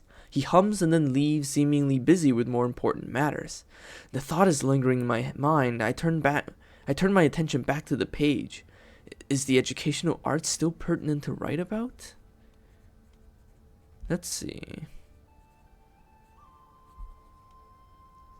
Every time you use one of these options, the chance of success will go down on the next time you try it. But let's just go with our best chance of success, which is 77%. And that is a success. As I sit writing, I enjoy some delightful birdsong, finding its way in from the magnificent gardens of Hintada. Servants pop by occasionally, quietly cleaning the room or providing morsels of food, but always taking utmost care to be silent and carefully closing their door on their way out. The thought lingering in my mind, I turn my attention back to the page. Is scholarship still pertinent to write about? 70% chance success. Success. Yeah, no, a lot of these is just a gamble on whether or not you can succeed. After a while, as I get into it, I find myself scribbling away, filling page after page with thoughts and observations relating to scholarship. I reflect over this, all the while considering what the next chapter should be more about. Oh god, 65% chance. Success. Alright, the final chapter. Reading through my scribbles, I let out a pleased grunt. Relevant and concise. This should be able to satisfy Count Atinka, certainly. Plates have been stacking up as I enjoy the last few shreds of hospitality now that my work here is coming to an end. Are the servants stingier with the food now, though, or am I imagining things? The thought lingering in my mind, I turn my attention back to the page. Is educational art still pertinent to write about? Alright. 60% chance. Ah, I fucked up. Ah, damn it. At least it's a modest success. It might not be a great success, but it's a modest success. Curiously eyeing the manuscript, Count Atinka hums and nods. Overall, a job well done. I shall have it put up on my shelf with the rest of the works. He hands me a respectably sized satchel. I trust this should compensate you for your time. Do let me know if you'd like to try again sometimes, he finishes as he turns to leave. Yay! At least it was a modest success, even if it was not a great success. Let's see, just a few final quill scratches and done. A complete pamphlet on the locals of Hintada and their eccentricities. Alright, not an exhaustive one, but words don't grow on trees. They must be laboriously copied letter by letter. Now, what should I title this thing? The place and people and places, prose and poetry, or plants and animals? Let's go with plants and animals. Oh, thank you for the short imposter redeem, Manager Bunny.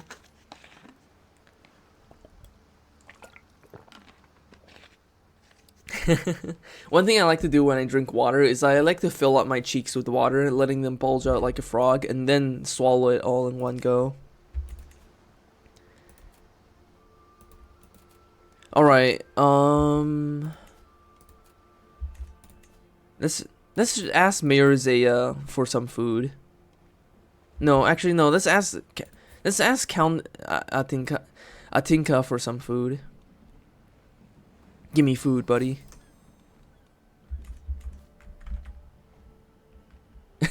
I'm primed to do. God. Thankfully, I have very good control over my mouth, so I don't spit out water unnecessarily. Let's upgrade our barber's tent for more money. For more passive income. Alright.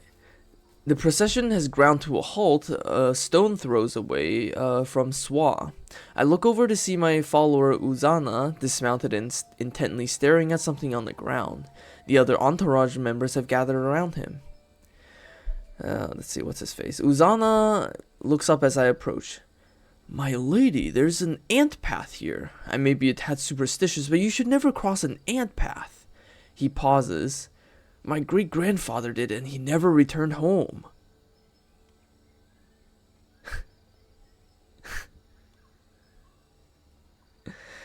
Fine. We'll find another way. Oh, great. More danger. The jungle swa is swarming with tiny blood-sucking insects.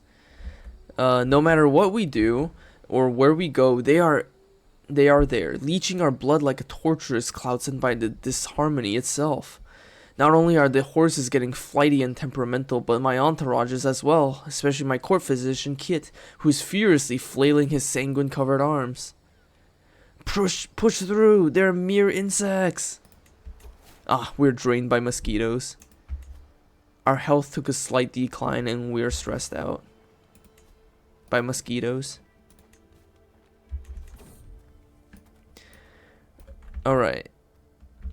A grotto emerges from the vegetation like a stone arch in a cathedral. On its entry, there's a small wooden table and stall. Someone has left a lantern burning on it. Careful, my liege. Kit holds his arms up in front of my chest. There are bandits in these lands. You're quick to make accusations. A dimly illuminated figure stands in the entrance to the cave. I'm merely a hermit, and you, well, you carry the title of a duchess. I'm not really a duchess, but sure, tell me about my fortune. The hermit takes a second before replying. She gets up and waits until I follow. There's some herbs scattered around and what seems to be a rudimentary bed. She turns to me when we're away from my entourage and says, with an oddly deeper voice, replies, "The water shall pass, but you won't." Great, that just stressed me out. Hold on. Before we look at this event, never mind, I cannot relieve stress because I am traveling. Kit is in charge of our food supplies. Ah, not you again. Nature will provide for us. Okay, I have a mental break. Guilt and shame has been plaguing me as of late. All of my sins, my flaws, my failings, these dark thoughts distract me from my responsibilities and keep me awake at night. I feel as if I must do something to put an end to this mental anguish, but what can I do? I must be strong. I'll just deal with the stress. We can manage the stress later. Okay, let's manage the stress. We can work out because we're athletic. Alright. Have a good sleep, Winter, then. I'm in the middle of my training when I saw Master Zayar, who also exercising. I look at him up and down. Not only does he appear to be in good health, but also in peak physical fitness. I would love to measure my prowess against him, but in what way? Should I take multiple factors into account if I wish to win? Raw strength, or a mix that can include both stamina and wits? It looks like no matter what, if I challenge him, he's gonna be pissed off at me. So I'm just gonna focus on my own training.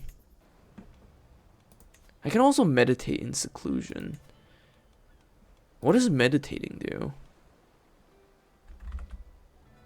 Oh. I'm gonna try meditating. I don't know what that does. Embarking on an inner journey through meditation is no trivial thing. Many preparations will need to be made, the least of which is deciding where I shall retreat to. The location. I can only meditate in my own tent. Oh, you, Winter. Oh, I'm pregnant. Cool. What's this? Scouting ahead of the camp, I come across a ramshackle collection of traders. They are gathered around some large but old and ruined buildings, the remaining ones in good condition having been occupied by merchants. Their wares are fairly standard, food mostly being on a well-traveled road that would no doubt attract many purchasers. Yet my eye is drawn inexorably towards the grey, pockmarked walls of her ruins. So magnificent they are. The merchants occupy merely the outskirts, but its dilapidated heart remains untouched. Let's check out these ruins. I discover a small trinket. Taper of Saint David. Why is there a Catholic artifact here in Burma? I'll take it.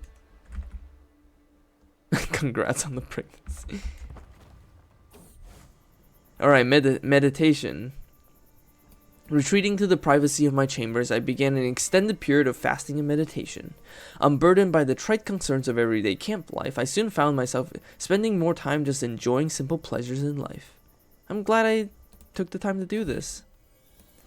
Ah, great, what's this? A figure stumbles into camp dirty and tired, clearly in need of a square meal. His name is Atinka, he says. There are more like me, he gestures off in the distance. All of us left to rot after every petty conflict ends. Our sword arms work as well as ever, but our lot is to wander and starve. We're the only ones left who won't rob the vulnerable for food and valuables. His eyes squint with determination despite his haggard bearing. I'd rather die. You can join us. We can always use a warrior. I don't know why he's got those weird shades now, though. Look at those shades on him. He makes a terrible bodyguard.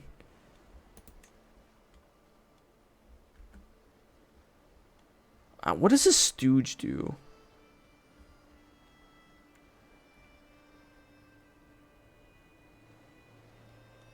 I don't want a stooge. Ah, my meditation is done and I have a child. Alright, I have a baby daughter now. With the baby cradled in his arms, Master Zayar's gaze meets mine. His eyes are full of loving devotion. My love, let us name her Yan Yan after you. Okay, sure. I have a daughter who has the same name as me. I'm 19 years old. Alright. Yan Yan Jr. I can go train knights. I'm terrible at martial matters, but let's go train some knights. I'm definitely gonna fail this job, but it's a job. As I arrive, I'm greeted by Count Dumandari of Sriksetra's Marshal Zaya. I'm glad you could make it. We are in need of an expert in the ways of war, as our commanders are rather unschooled. Marshal Zaya bows his head and quickly adds, at least according to our liege. Well, I would be pleased to invite you in, but my count expects you to begin training immediately. Pick whoever you wish and have them armed. Let me see those, man. Yan Junior. Alright, let's train you. To know what I'm dealing with, I invite Master Zaya of Mieda to spar with Master Zayar, my husband. They take their stances, waiting for an opening. Mayor Zaya of Mieda strikes first, a barrage against Zayar with his sword. Zayar looks helpless, clearly outmatched by the foe. I stop the bout before it gets bloody. Thank you for your efforts, Zaya. I've seen enough to know how to proceed with your teachings. 53% chance, success? Nope, failure. Alright. I can hire him, but I don't have the money. Oh, it looks like I failed the job either way. I failed. Oh, no, I completed the contract. I actually succeeded. I'm surprised I succeeded. Let's take his money as payment for the job that we barely succeeded at.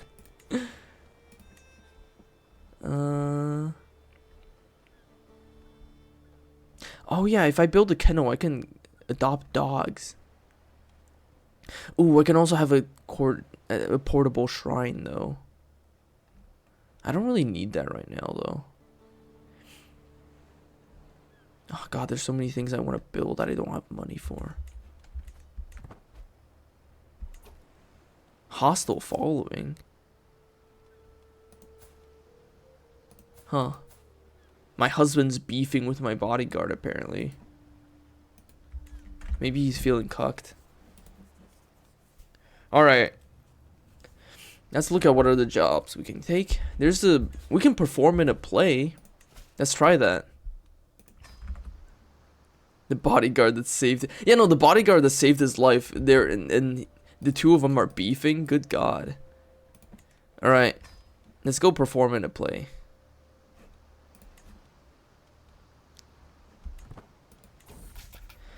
The market square of Syriam is busier than ever, with a troupe of singers doing preparations. A wooden sword? One of the children leans over the dice, making a disgusted face. The alerted peasants quickly join him. Is this the best that our lordship has to offer? But the mumbling ends as soon as Mayor Uttara enters the square, stopping his horse before me. An easy windfall, wouldn't you say? You just need to impress these peasants. Let's make this the easiest windfall. Having his life saved him. Yeah, he's probably feeling really emasculated by the fact that he got saved. As we pass through the city of Syriam, a jubilant local approaches my entourage. Ah, okay, another woman who wants to chat. I'm feeling rather feisty today. Let's see if I can get 85% chance success. Yes, I got an 85% chance success. Alright.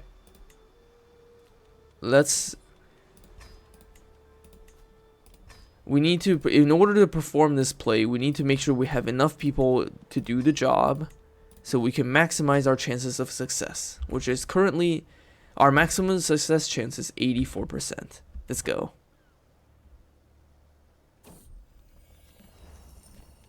Rounding a little cluster of tents as I leave the lead baggage cart, I came across a gaggle of followers having dinner around a small hearth. But curiously, both Zayar and Narapati are amongst them, neither of whom particularly enjoy each other's company. Before I have time to ponder such a strange quirk of seating, Narapati mutters something inaudible, only for the whisper to send Zayar into a blind rage. With a flash, a weapon is drawn and blood about to be spilled. We're gonna intervene. Alright, we managed to put a halt to this, which made them like me more. No fighting in my camp. Oh, cool. After lots of hard work, I finally managed to learn the Burmese language. Endless hours practicing accentuation, sleepless nights mimicking inflection, countless lessons mastering intonation. It was all worth it in the end. During my efforts, I looked to emulating Count Arendama's accent.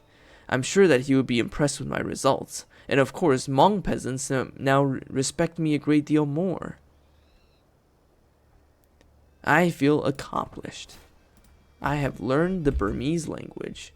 I now speak Chinese and Burmese. That's gonna make diplomacy much easier, because knowing the language will actually make the people who speak it like you better, believe it or not. I should try to... What language do Bengalis speak? The Magadhi language. Oh, I'm too far away to learn their language. Adds another language. Alright. Oh, what's this? Move your accursed tent, damn it, Zayar. This is my spot, cries Narapati, disrupting my evening walk. Zayar seems unmoved, simply folding his arms across his chest. It can't be your spot if it's got my tent up on it now, can it? He snaps back. Desperate for a higher authority, Narapati whirls around to me. Mistress Yan Yan, I beg of you, discipline this wretch. I'm not gonna side with anybody. You two figure it out. You two figure it out amongst yourselves. I don't give a shit about your problems. I want to get money from my patrons, though. And it looks like the one that can give me the most is Mayor Uttara. So we're gonna make him give us his money.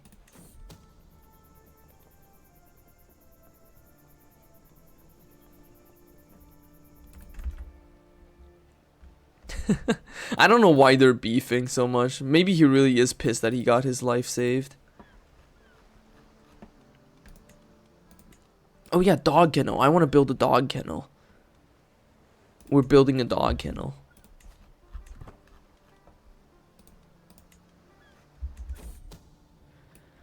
Let's see. Two of my agents, Atinka and Narapati, seem to have found common causes in our plan to move beyond the basic goal. Impressed by his compatriots' skill. What? Is that a typo?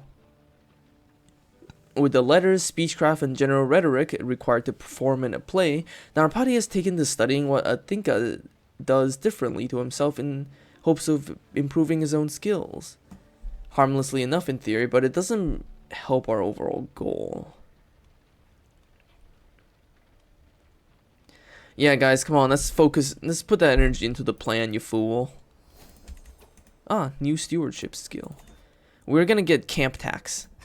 If we get camp tax, we can tax people and get money. And we can also reduce construction costs.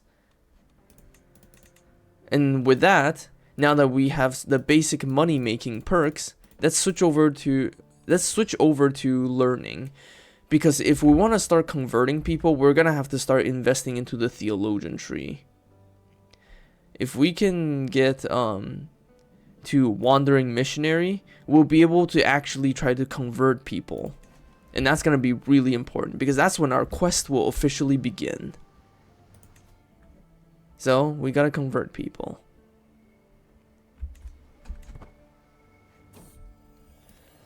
Life in close quarters tends to magnify relationships, good and bad. Fortunately for Atinka and Zayar, their common interest in hearing one another out and waiting for the opportune moment has proven to be a strong bonding point. Good for them. I'm glad they're friends. Oh, hold on, our kennel is done building. We need to get a kenneler. This guy makes a shit-ass kenneler, but let's give him the job. And with that, I'm traveling, so I can't adopt a dog yet.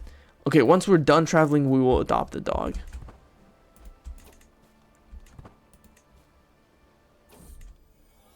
As we trudge down the road, a building hooves into view. The battered sign outside reads, "The King's Arms Inn." No luck here tonight. We barely got room for our current lodgers, let alone anyone new. Inside, the innkeeper shakes her head dismissively. And especially not you ragtag types.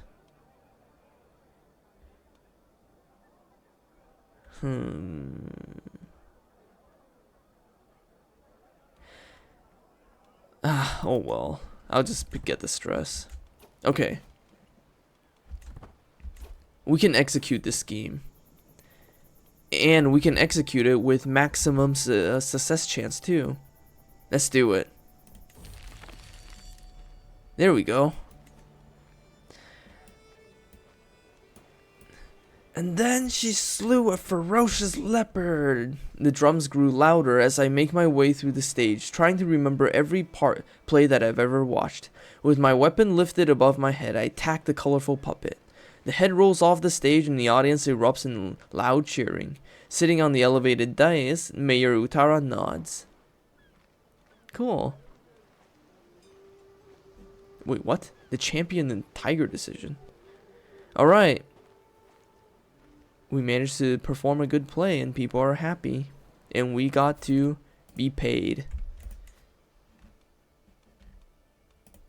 The champion of the tiger. What is this? Huh.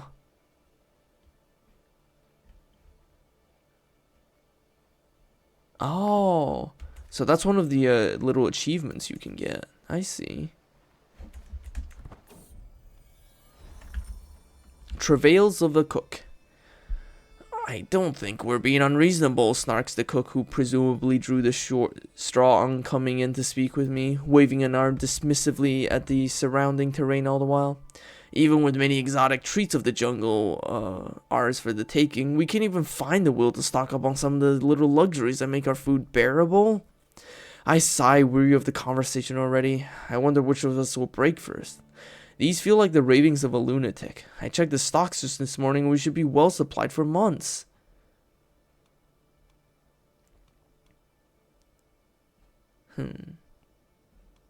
What are you even complaining about, man?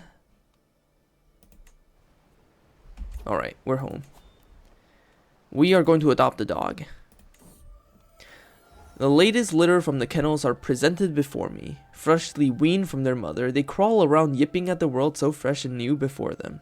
One robust and strong-looking pup ignores all else and crawls right for me, its eyes wide open and its tail carelessly whipping its siblings as it beholds me with wonder and adoration. Alright, time to name this dog. Since we're yin yin, we're gonna name it the dog Xiao Yan. We now have a dog named Xiao Yan. Let's go fishing.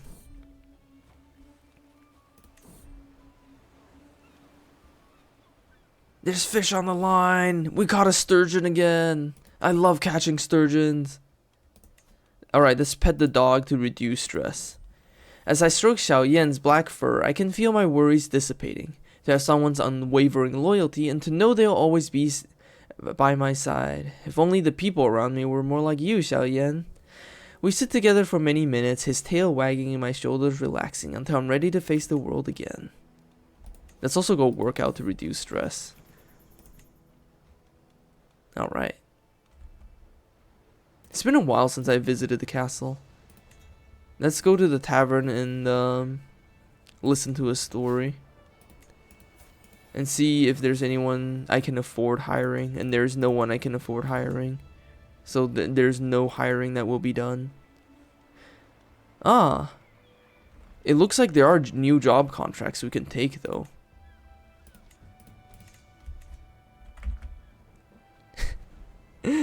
God. I wish you can have a cat. I wish you can just adopt cats too. Own the dog for one day and immediately go crazy for it. That's like everyone who gets a new pet though. Alright, let's extort some money from our patrons. Can I hire a Juganu? No, they're 83 gold, Jesus. Alright, let's go.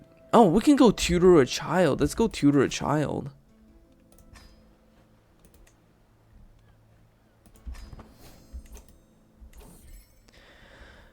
What is going on?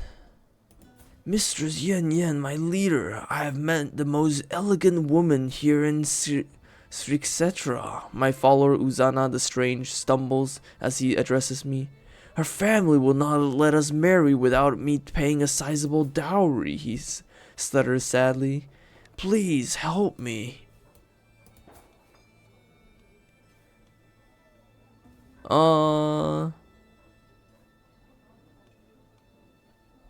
Let's see if she's willing to run away with you. Oh, she did. Hey. Wow. She did run away with you. Good job. Oh, you got sick though. Alright. Let's tutor this child. Who is this? 13-year-old hunchback. Let's tutor this 13-year-old hunchback. Urunata gives me a curious but expectant look as we meet up for our first session. The furnace roars, the weapons are stacked in the corners of the armory, and I localize a bunch of wood species that would be beneficial for Urunata to be made aware of. No sooner is the initial pleasantry gone when the child, for whatever reason, leans back and starts ignoring me, closing his eyes and pretending to fall asleep in the middle of my lecture. Kit waves me over from yonder, ready to assist as it proves necessary. Oh. Huh. Well, apparently I have a 93% chance of enticing him using my wits. So let's do that. Little rascal, did you know that? Ah, successful. Hold on, my baby has thoughts. My baby has thoughts. Alright, my baby is pensive, so that means she'll make a good scholar. Let's raise her to be a scholar. Let's see. Urunata gives me an inscrutable look as we meet up for our next session. The alley is brimming with activity, merchants moving briskly between squares, and as we stroll along the path, I keep a watchful eye on our surroundings, a skill Urunata should be privy to. Some other children are running around in a makeshift game, drawing the attention of the boy. He runs up to them, joining in the match before I can stop him. Little rapscallion, did you know that? I have 84% chance of enticing him. And I succeed. Hold on, I have a new perk I can get. we are going to start on our theologian perks.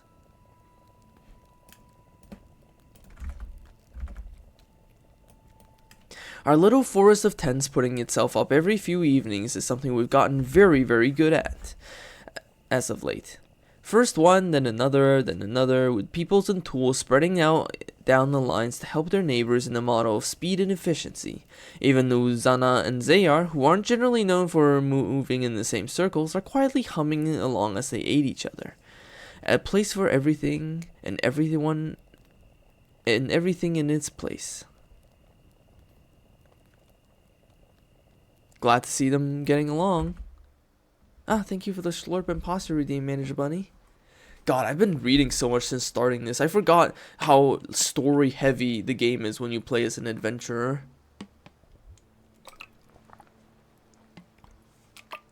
When you play as a ruler, you can just kind of cruise by killing people and shit, but we're an adventurer, so. Uranata gives me an inscrutable look as we made up for our next session. Goods are exchanging hands and needs are being met at the market. And I spot a handful of opportunities to teach Uranata more about the grace of social interaction. The boy has seemingly hit a spat of playfulness as he obsessively pops in and out of hiding places trying to get away from me. I try to stave off my mounting frustration. 75% chance. We did it. Cool. Cord Atinka attempts to suppress his giddiness. Well, your unconventional methods are seemingly very successful. Young Urunata is already showing signs of a more discerning thought and ideas. Angles of attack, social courtesies, economics, marvelous work. Thank you, and do let me know the next time you are in the area, the Count exclaims and gestures excitedly. A brief smile passes my lips as I nod. Yay, we got a great success. Which gives us a ton of money. Holy crap, we just got a shit ton of money.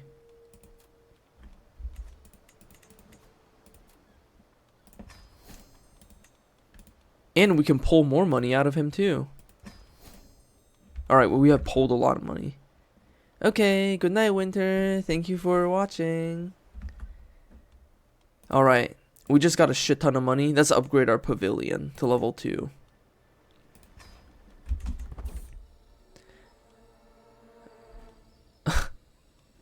Oh my god, Narapati wants to eat sketchy fruit again. Once more, the road ahead is dangerous, and for safety, we have to settle for the night. While the others set up the camp, I watch Narapati picking up another unknown fruit.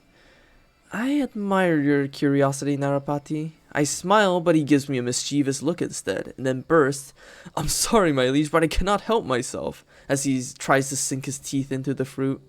You can eat it. Oh. He got a stomachache. Well, that's your problem. Let's see. Oof. I find myself making such noises when sitting down at the campfire in the evening now. The elderly always talk about how that happens when you get older, but I'm only 23. Oh, that's such a mood. No, such is the wear and tear of a life lived rough. I can see the toll it takes on others, too. Uzana winces a bit as he slumps down next to me. We'll soldier on. I got a cricked neck for 5 years? Shit. I guess I'll have 5 years of cricked neck. You can't fight with your husband if he's ill. So true. There's few things more I enjoy than Uzana's company. He quietly listened to all my troubles, helping me put them in my perspective, and after a while I realized it wasn't as bad as I'd imagined. After a short break, I'm once again ready to take on my duties. I'm lucky to have a friend like Uzana. Thank you for reducing my stress levels. Before we do our next job, let's meditate for a little bit.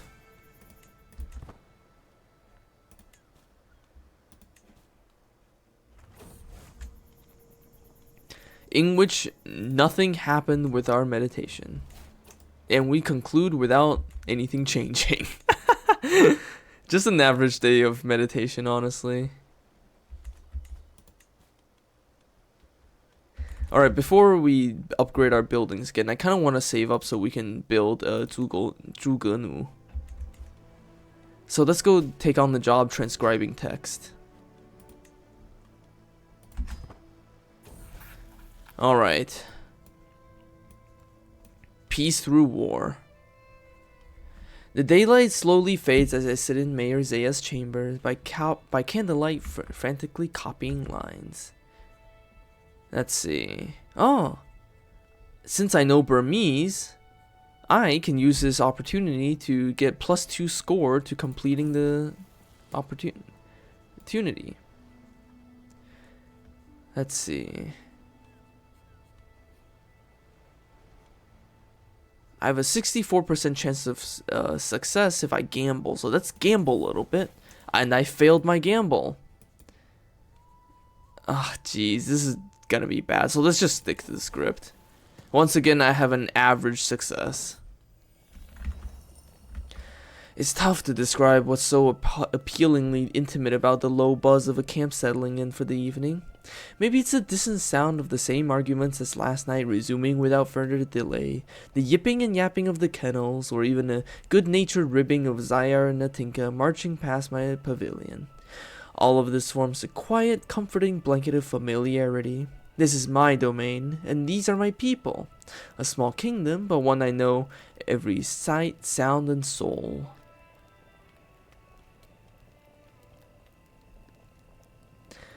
Let's retire to my own tent and relieve stress. And drain money from my patrons. Actually, they don't have any money for me to drain, so I guess I won't be doing that. However, let's hire some zugenu. Now we have our own soldiers. Not a lot of soldiers, but some soldiers.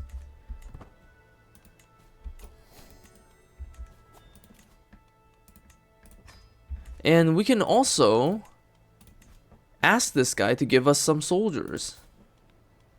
What unique soldiers would you have access to, I wonder? Oh, you have elephants. Let's gamble. Give me a soldier. He gave me elephants. Oh my god, I knew it. I knew he would give me fucking elephants. Elephants consume so much food, man. Oh my god, I knew he would give me fucking elephants. Jesus. At least elephants are strong as hell, but oh my god, they're so expensive to upkeep. Well, I guess I have elephants now. God. God, I knew he would give me elephants. God damn it. At least we have a small army now. Let's go gather some food.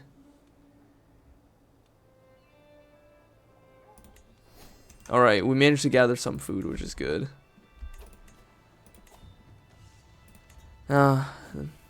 Once again, listen to stories at the inn.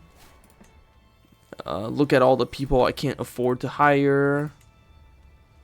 Check out some new jobs. Oh, there's 2 stewardship jobs. Let's go for it. Alright, let's settle boundary disputes. We're very good at that. It's a very easy job. Oh yeah, now that we are getting along in our theologian line of skills, we can now proselytize to locals. This makes travel a little bit more dangerous, but now as we pass through the lands, we may convert random wanderers to our religion and gain piety. So let's proselytize as we travel. Brooke! I hear Kit yelling, shout out in panic. Soon thereafter, I hear a loud crackling sound, like that of wood breaking, of my patience finally snapping. I step out on the leaves to see the splintered remains of a wagon wheel. My wagon wheel. I'm so sorry, my leader. It was my turn as lookout, and I fell asleep at the reins. Whatever. We're gonna be late. That's fine. Oh god, another fire? Oh, come on. Who's Uzana? He's my kenneler. Zayar, go save Uzana. Thank you for saving him. Okay, arbitration. Lines on a map. Which scenario is this? Once again, there's stuff about ancient maps that people are fighting over. Let's take a look at the map. And once again, the map turns out to be a forgery.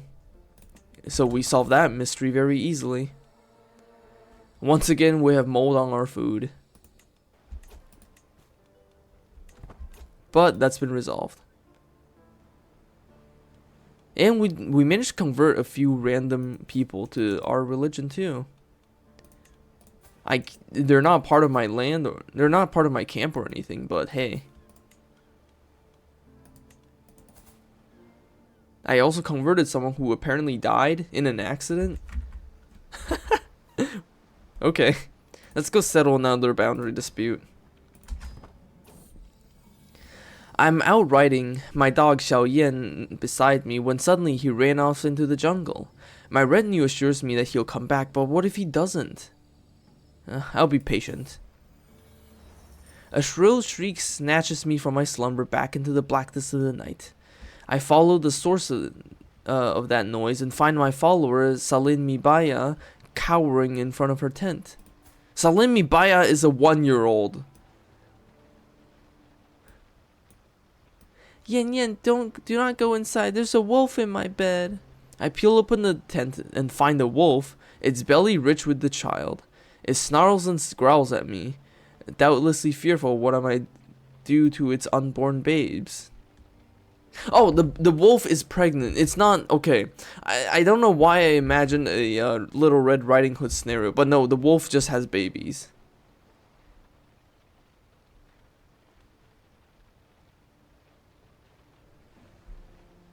What?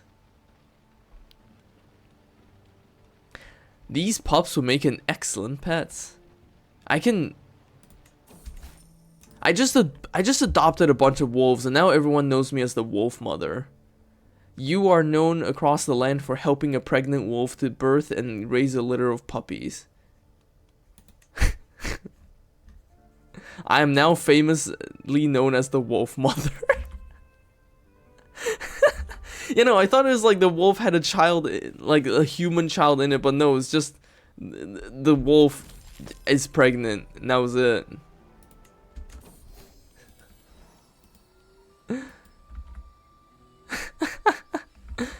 No matter how long I wait, Xiao Yan does not return. As we ride back to the empty space beside my horse, the empty space beside my horse makes something inside me ache. Aw, Xiao Yan ran away. I guess we'll have to adopt another dog. Oh, we can't. We have to wait for them to be born. Oh, I guess we'll wait for a dog to be born and then we'll adopt it. That's fish. I caught a sturgeon again. I'm so good at catching sturgeons. It's unbelievable. Sturgeons fear me.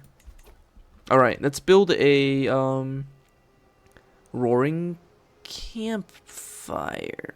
Yes. I gaze down sadly at my meal. A barely ripe apple stands out as the most appealing of the fare. There's no shortage of food at camp, but the variety is lacking. Wilting vegetables we have plenty of, but I could really make do with some prime meat. Uzana leaps to his feet, bow in hand, reaching for a quiver. I had enough of this. These may be Duke Ganda's lands, but I'm sure he can spare the merest trimmings of their fat. Hey, don't poach. Don't poach. Okay, he does not poach. I am not in trouble, because he does not poach.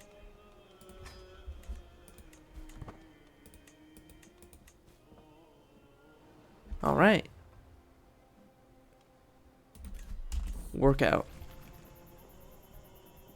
This is not enough, I think to myself as I put down the training axe. I've been practicing non-stop, but I'm not getting tired. I just need a tougher challenge. Yes, something bigger. Or perhaps heavier. Something that will sure tire me out. Hey, my 6-year-old child, get over here. Oh, I got injured. I should not have been weightlifting using my child. It seems our time in Tatong has proven beneficial for my daughter Yen Yen. Something about the local culture simply fascinates her, so much that in our brief time here she's managed to pick up passable Burmese, an achievement that the lass is trumpeting to the high heavens by speaking around camp constantly, even dropping little words and phrases into conversations with her peers. Smug behavior to be sure, but some perhaps good with cause. Well, she's gonna need to know Burmese because we're in Burma right now. As I take out the treasure map for yet another confused glance, the map catches on something in my bag and with a horrible rip, my map is now shredded right in the middle, a little more than tatters falling to the earth. I stand shocked, holding the now largely useless pieces in my hand. Well, I wasn't gonna go to Armenia anyway, so goodbye, Wunna. Get out of here. Fuck your treasure map.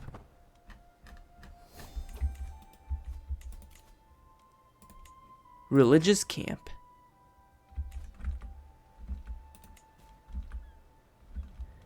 Alright. God, if I ask this guy for troops, he's just gonna give me more elephants. I'm not gonna risk it getting any more elephants. I cannot afford that. I cannot be hiring more elephants.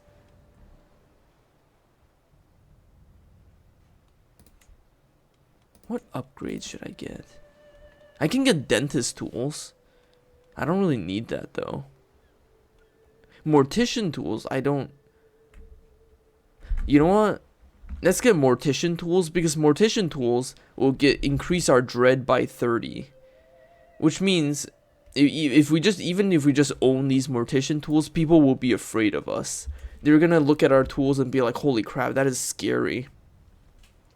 And they'll be more likely to agree to whatever we want them to do.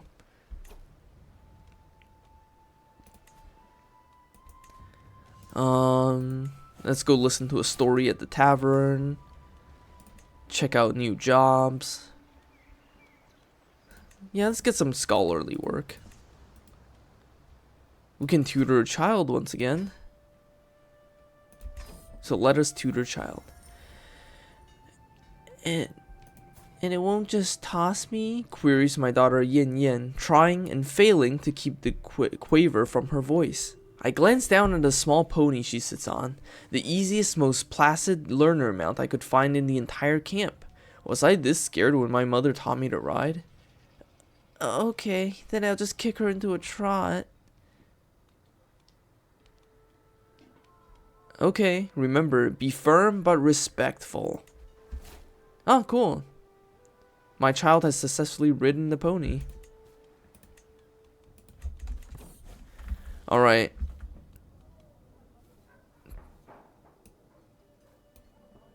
We are going to be tutoring this 6-year-old, and it looks like the event is largely the same as last time.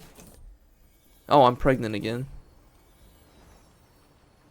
Is it true? Is it truly my child you carry? My husband asked. I swear to Siddharth that if you lie to me.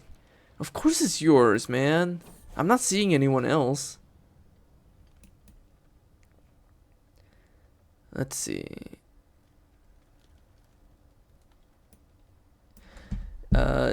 Tikwa gives me an inscrutable look as we meet up for our next study session. The furnace roars, the weapons are stacked in the corners of the armory, and I immediately begin spotting the various dangerous angles from which we could be ambushed, something I should teach Tikwa about. Suddenly, the young Burmese girl gets a wild look in her eyes and starts shouting, "The bandits are coming!" and nearly giggles her head off as she runs back and forth with her attendant. 87% chance. Successful. Successful. Alright. This guy's very happy that we managed to successfully tutor this child. Thankfully, we're a scholar and we are good at tutoring.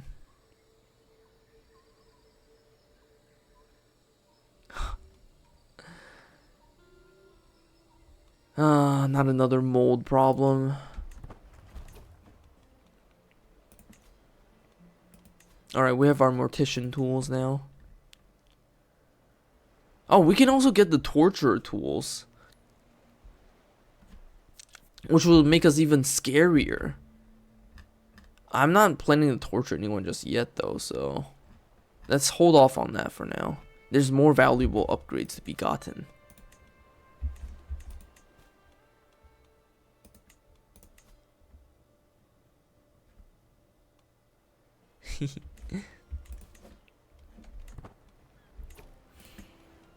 I kind of want to expand my army. Let's see, we have some zhuge we have some elephants. Elephants are good against infantry, and zhuge are good against skirmishers and archer cavalry.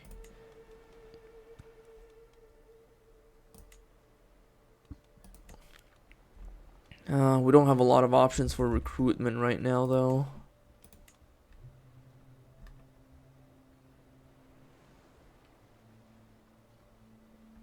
Unfortunate. Let's just hold off on upgrading our army for now.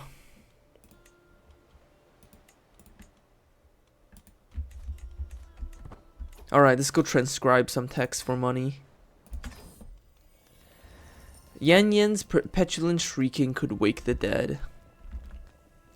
I said it isn't fair. Not at all. Why do we have to live out here like this? Like we're just animals, roaming from place to place with no palaces, no castles, not even proper beds. I didn't ask for this poverty, and I deserve better.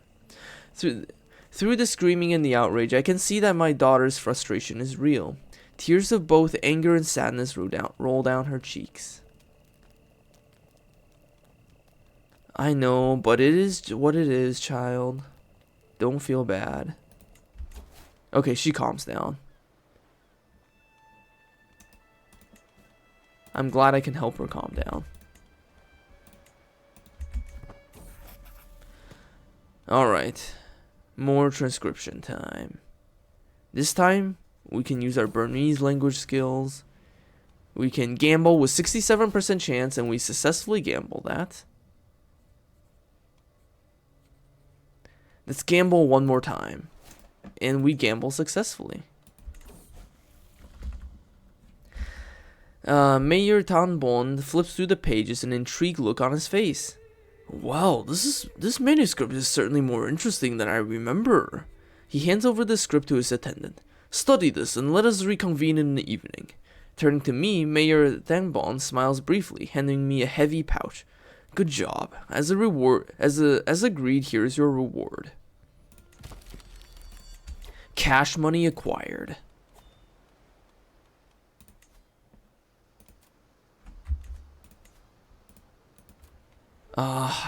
Maybe I should try asking them for another army. They just increased the size of my elephants. Oh great, that's even more food consumption. Why did I ask them to increase the size of my elephants? Canon child abuse. So true. Oh, I have another daughter. Yeah, Dao Zheng is a fine enough name. We have another daughter now. My husband and Chanto the Stammerer are becoming friends. I'll let them be friends. I'm not that jealous. They can be friends. Let's meditate again. Even if nothing will come of it, let's meditate. Unfamiliar rations.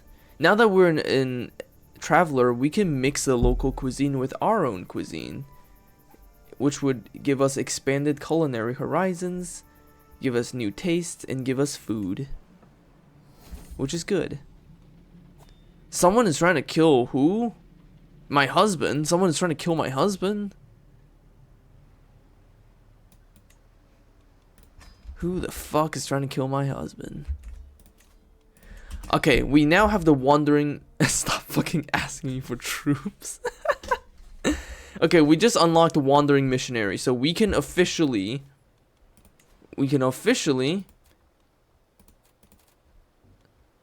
ask this guy for food. We can officially start converting people. Unfortunately, this guy is zealous, so he will never convert. So we're gonna have to go look for somewhere else to convert. This guy is also zealous, so he won't convert. This guy, however... Are you kidding me? Oh my god, there's the bright blue truck again. Sorry, I got distracted. Let's see.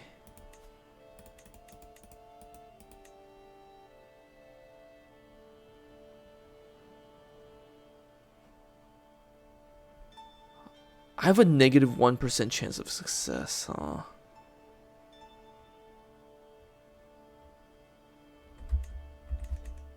How do I make the... This guy's zealous too. Man, I'm bad at this. Negative 50% chance.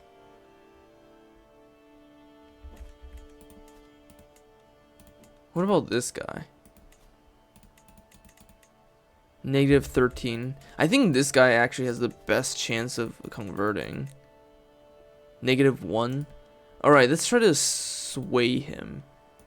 If we make him like us more, maybe he will convert. And let's also move our camp over to his place, just preemptively. Oh god, the elephant is eating so much of our fucking food. We're gonna have to really gather as much food as we can. Ah, it's a traveling monk again. Stay a night and tell us your stories, man.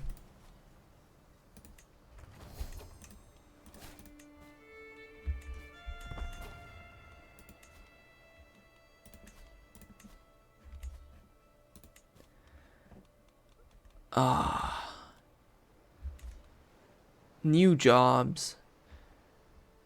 These jobs require us to fight people, though, which I can't do. Just eat them. God, the elephants. They're so costly to upkeep. Okay, 11% chance success. Let's try to make this guy happier first. Before we try to convert him. Yin Yin is at the age when a child absorbs absolutely everything and anything around her like a sponge soaking up water. Though present circumstances prevent me from giving it the finest of educations, the young lass seems no less eager to learn for it. Instead of tutors and books that someone of more fixed wealth might be entitled to, she roams the camp shadowing my officers and eagerly assisting them in their duties. A little nudge towards someone specific would likely do wonders to help focus her efforts. Let's have her learn from my second in command. Oh, hold up. I can adopt a dog. Alright, new dog's name will be, Yin. There we go. New dog.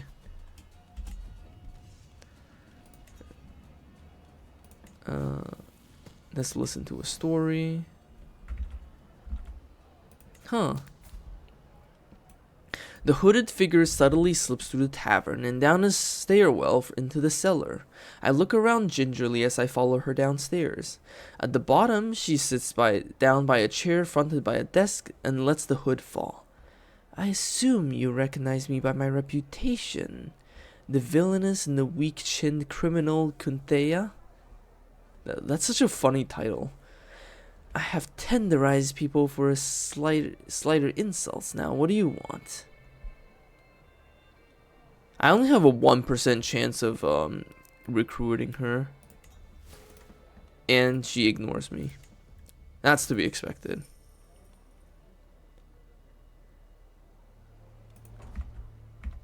Alright, let's try to get some provisions. We can't afford to buy food, and we only have a 50% chance of stealing food, so let's just try to... Hey, I believe your food is starting to go bad, so you might want to just give us the food. Okay, she gave us the food.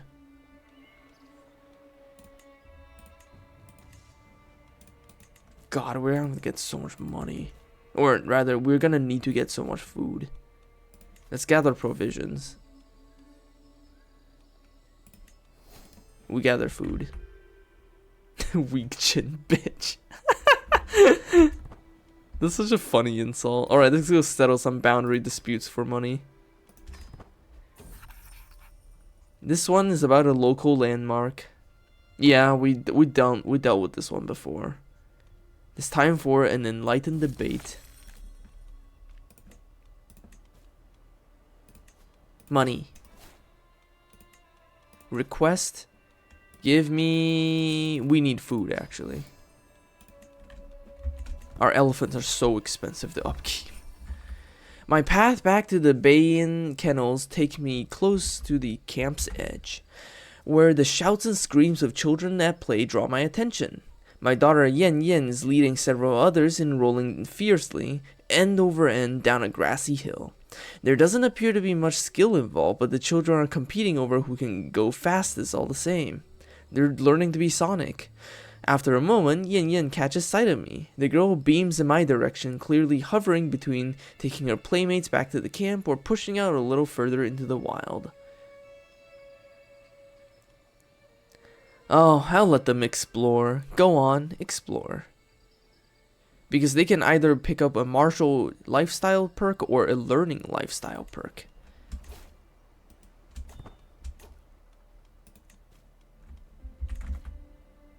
Introducing yourself as a sauceless beta.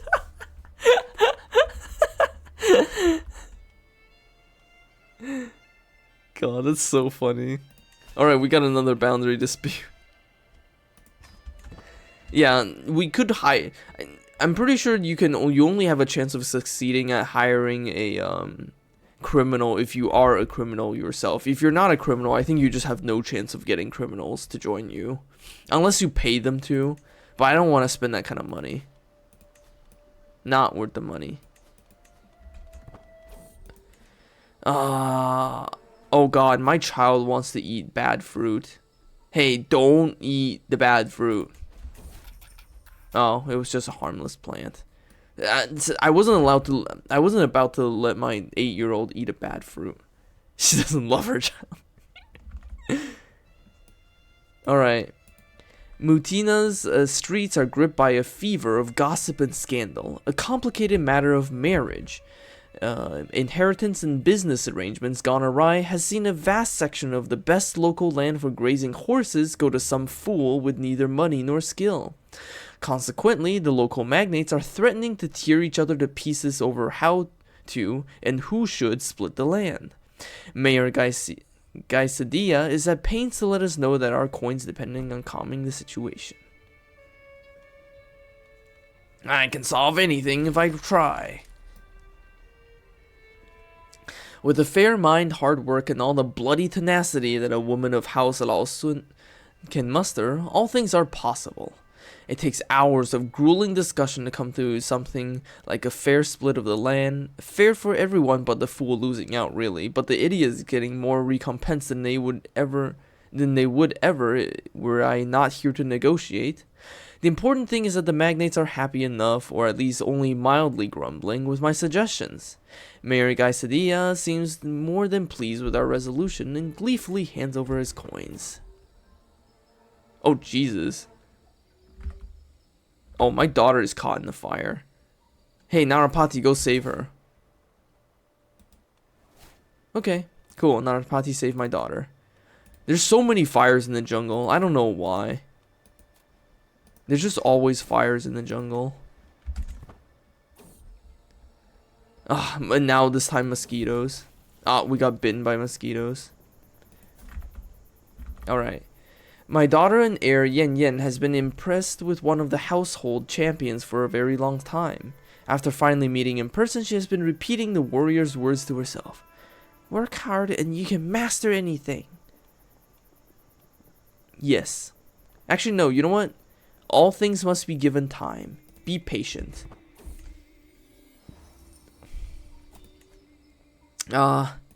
This guy's hungover. Alright, let's pet our dog. Let's work out our stress. I'm in the middle of the training when I spot Kit also exercising. Hey Kit, let's wrestle. Yeah. Hello, Zimmer guy 69420. Work hard, smarter, not harder. Very true. That's always how it is. Alright, let's catch another sturgeon. I'm so good at catching sturgeons. I don't know why I catch so many sturgeons. But I'm happy to be catching sturgeons. I kind of want the reference corpus. If I have the reference corpus, I can pick up learning traits, learning skills much faster. Let's see. Is there any new jobs? No. At least not ones that I would be able to do. Can I convert this guy yet? Still a 10% chance. I guess I did steal a lot of his money, so he's probably not very happy with me. I could gift him gold, but I'm not about to do that. My friend Uzana is the one trying to kill my husband. Hold on. Hey, Uzana. You better stop.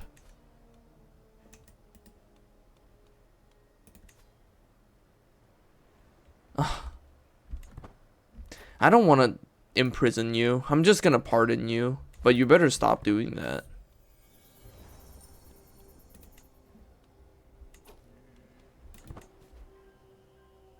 Okay, I managed to sway this guy a little bit. Will you convert? 17% chance. Let's spend more time swaying him. I want to make sure I succeed at this. What's this? While scouting the jungles of Hintada, I spy a figure watering a horse by the roadside. As we approach, I recognize her as Phuong Atinka, daughter of Count Atinka. Her eyes reflect fear and confusion, and her fine clothes are torn and dirty. After a short and tense conversation, I learned that Phuong has run away from home after some sort of family argument, the details of which I struggle to make out. It wasn't long before she became hopelessly lost in the wilderness. Tears in her eyes, Phuong asks if she can ride along with us, or at the very least escort her back to her father. Ooh. This is a chance. Kill her. I could imprison her, but that would make me a criminal. However, I am trying to convert her father, so if we take her back home, he will like us and maybe he will convert. Hey. 45% chance. Let's see if we can convert. Convert, please. Yes, we did it. He has converted. This is our first conversion. First of many to come. I'm very excited. Also, give us food. Oh, I'm so excited. My first successful conversion.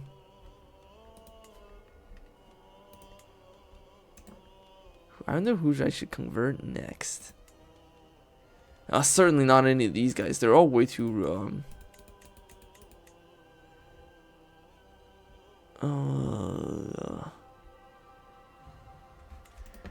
maybe if I sway this guy more, he will accept being converted. Let's go to this guy's place.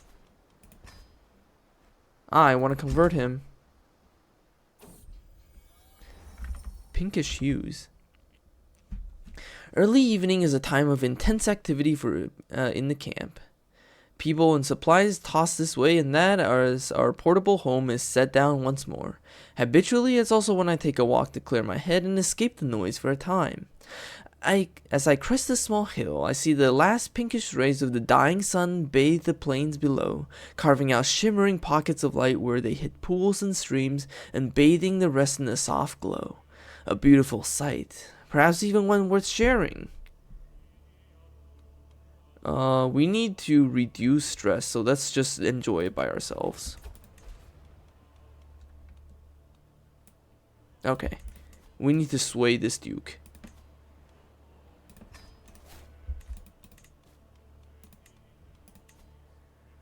We also gotta replenish our food supply, so let's get some food. Let's see. Food supplies. I could spend some coin to just immediately fully restock. Or I can just lie to them and get some free food.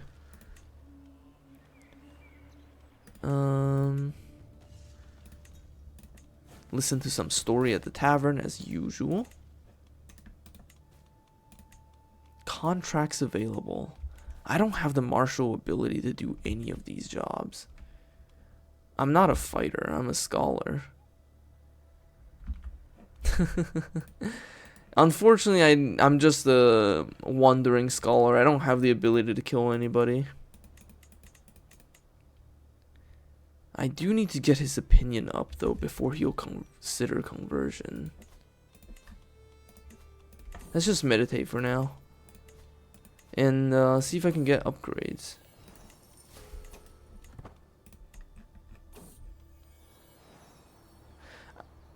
I am out walking Yen when suddenly I see my daughter and heir, Yen, approach with a beautiful brown dog.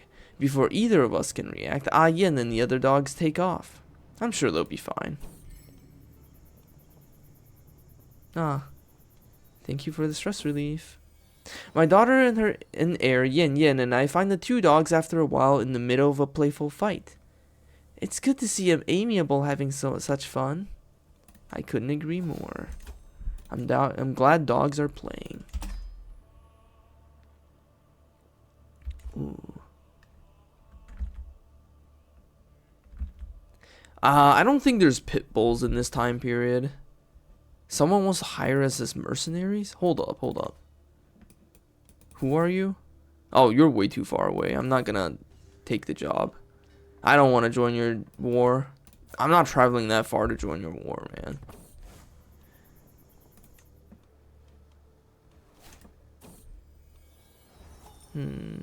In my wanderings outside camp, I come across a clearing in the forest rich with all manners of colorful berries adorning the bushes. They're unlike any I've ever seen before and look so tantalizingly delicious and would make my followers less than an hour to pick them all. Could these be a very much needed gift from Yuanxi Tianzun, the celestial venerable of the primordial beginning, or a trick of Fortuna meant to test us? We have a 25% chance of getting sick, but let's get some fruit. We did not get sick, which is good. We do need to gather provisions, though. Okay, our food is finally maxed out. Ah, God, more people. Narapati and my husband are bickering again. They can deal with it. I'm not dealing it for them.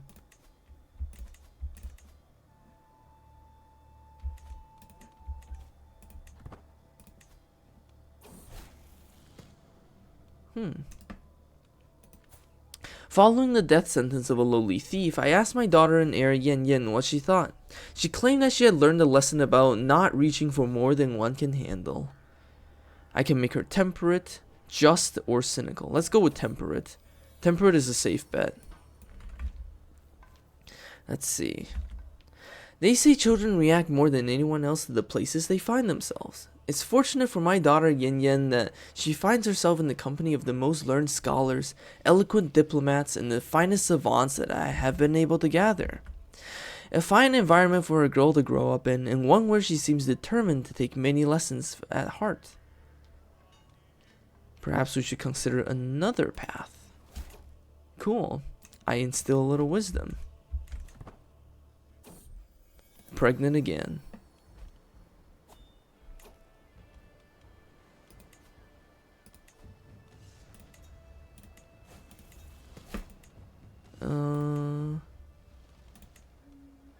Diplomacy job, stewardship jobs. Stewardship jobs are easy.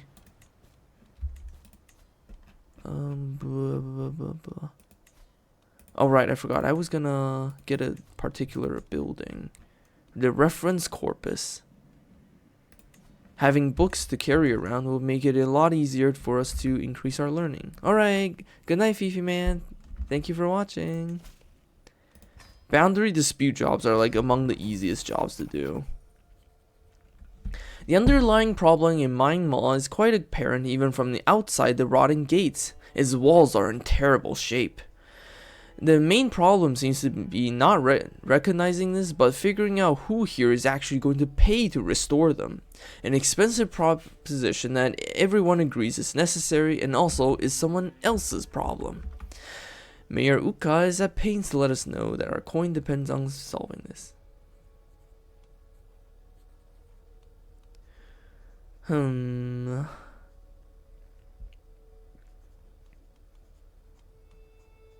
I can do anything if I put my mind to it. Browbeating the people of Mine Mall into a line requires a heavy mix of yelling, cajoling, and guilting. It's tiresome, weary work that wears on the mind, but one by one the local magnates fall into line and bitterly agree to pay their fair share. Perhaps not an elegant fix, but if it works, it works. And then we have another boundary dispute here. Oh, what's this? Mother, I have a request, stammers my daughter Yen Yen. Behind her, shyly clinging to my girl's hand, lurks a gangly Burmese youth. This is Dura. I really like him and I was wondering, could he come with us? His parents too. He can't leave them behind. Oh, my daughter is straight. Fine, I guess we can accompany another family. We could always use more people in our camp, so. God, though, hosting another family costs so much food. The price of being straight. Alright. Let's see. Okay, so this is the arbitration event where the guy was collecting double taxes. But I can fix this. The people of Halin clearly consider themselves sophisticated, but they have not reckoned with the tongue of a Laosuan woman. Skillfully, I tie their petty objections in knots, sowing the seed of doubt in their midst, reminding them all the good work that Mayor Alongpaya does keeping them safe, while subtly reminding them who has the local monopoly on force. Ultimately, I perhaps gilded the lily a touch, but when you're having fun, we leave the city later that day, purses fat with fresh coin. Job well done. Ooh, we can get money. Oh wow, these guys have a lot of money I can take. Cool. Cash acquired. Which is good because I'm not making any headway on improving relations with this guy. Oh, I have a son? Huh, cool. How do I convert this guy? Oh, what? This guy's new. Hey, you're new. The fuck are you? It's gonna be hard to convert him though. Who wants me as mercenaries? I'm not traveling that far. Hey, actually, hold on. Okay, your war actually looks pretty easy. Maybe I will take this mercenary contract. It doesn't seem that hard, so. Oh. Let's go march on over. Do our first job as mercenary. With our meager force of elephants and Zugenu. Oh, never mind. I didn't even reach the battle before the war ended, and this guy still insists on paying me. I appreciate that, you know. I appreciate payment even if I didn't actually do the job. I can give this guy money to make him like us, but oh my god, that would eat up all of my coin reserve.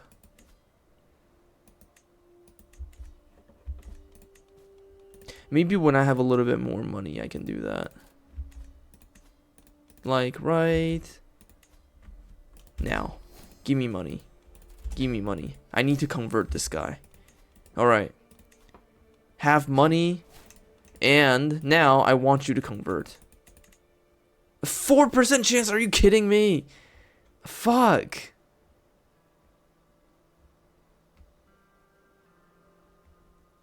I only have a 4% chance to success? What the hell, man?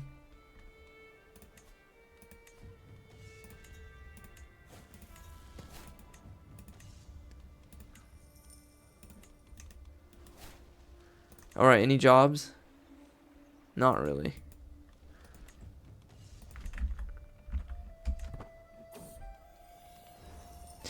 It's not uncommon to hear rumors swirling around this, or indeed any camp. Salacious notions and whispers of scandals can pass many a long evening, after all. Sometimes they're even true. This week suggests that two people among our throng are waging a private war against one another, but both keep it a secret to prevent their ill discipline from being discovered and punished. Not a kind thing for people to spout purely for entertainment, but then scuttlebutt rarely is. I will agree with the accusations. Actually, no, I'll just leave it alone. I don't need to get involved. It is a shame that I can't convert this guy, though. Maybe I can convert one of his, Maybe I can convert one of his vassals, though.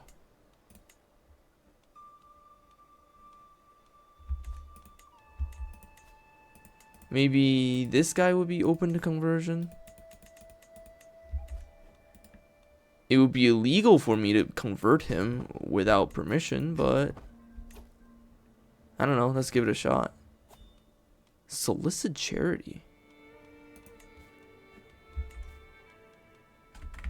Oh, let's just try to convert this guy.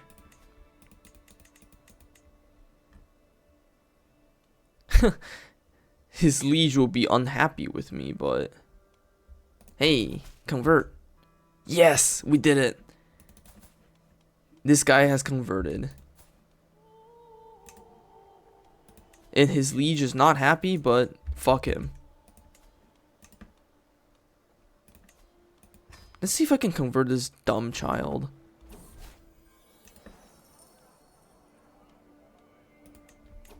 And I'm not just saying that. He literally has the slow trait.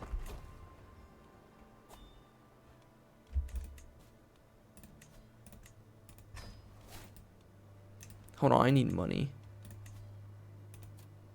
This guy barely has money. He has food, though. And I could use the food, actually. Actually, let's go catch a sturgeon. I need the food. Let's also visit the local castle for a story and some food. Let's steal some food.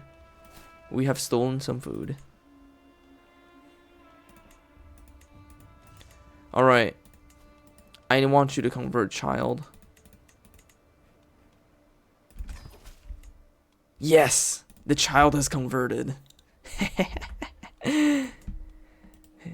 Hey, listen, Duke Tanit of the Pagan Duchy. You may not convert, but I can convert your vassals. And you're just gonna have to deal with that.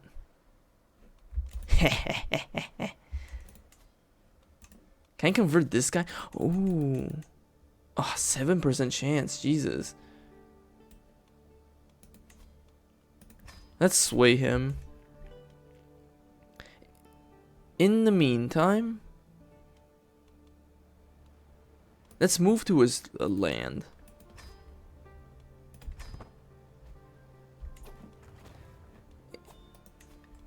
And now that we're here, let's try to get more food.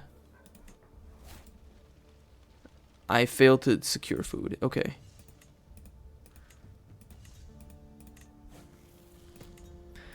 Alright. Let's do a job then. We're just gonna be transcribing text, so.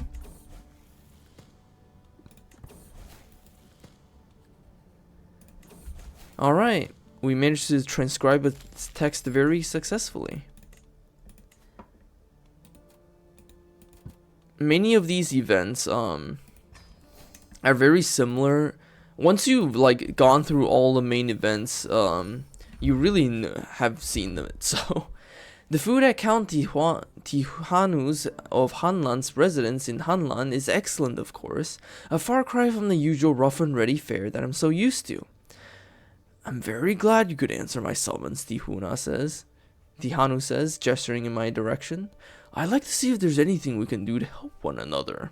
After all, there are certain times that a man of my stature can't quite get down in the muck as certain jobs require. Give me food. I need food. I'm pregnant again. From the food. Let's meditate.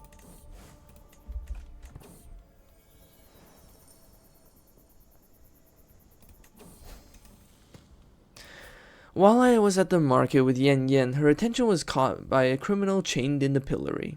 When the man begged for water, Yen Yen immediately promised to bring it, and soon returned from a nearby well, letting the criminal drink from her cupped hands. Without kindness, the world falls apart.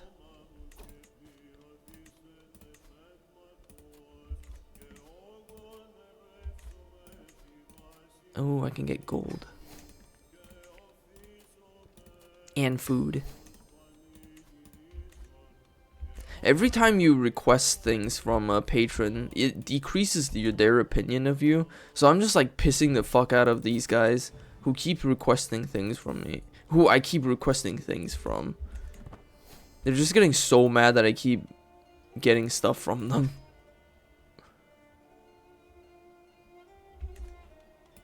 Alright, man. You want to convert, buddy?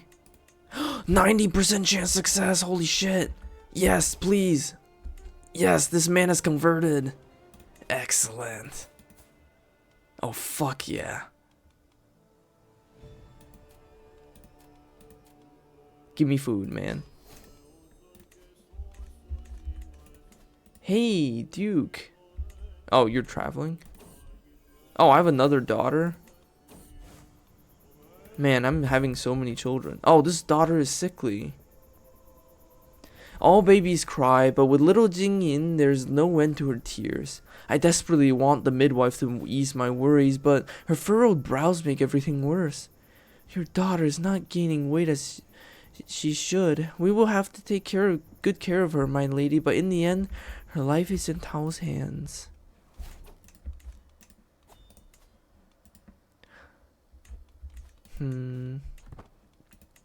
Oh, I can always just have another child. That'll be fine.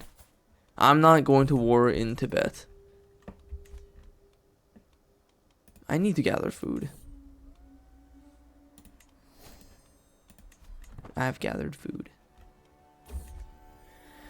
A nose for trouble. Mother! Cries my daughter Daozhen, bounding up to me at speed and near bowling me over. Look what I found! It's a puppy! The girl does indeed appear to be all but swinging a freshly whelped pup she has crooked into her arm. It's certainly not one of the hounds from the kennel, and despite the awkward development, the animal seems very excited to be here. Daozhen looks happier than I have seen her in weeks. Go ahead, have the dog.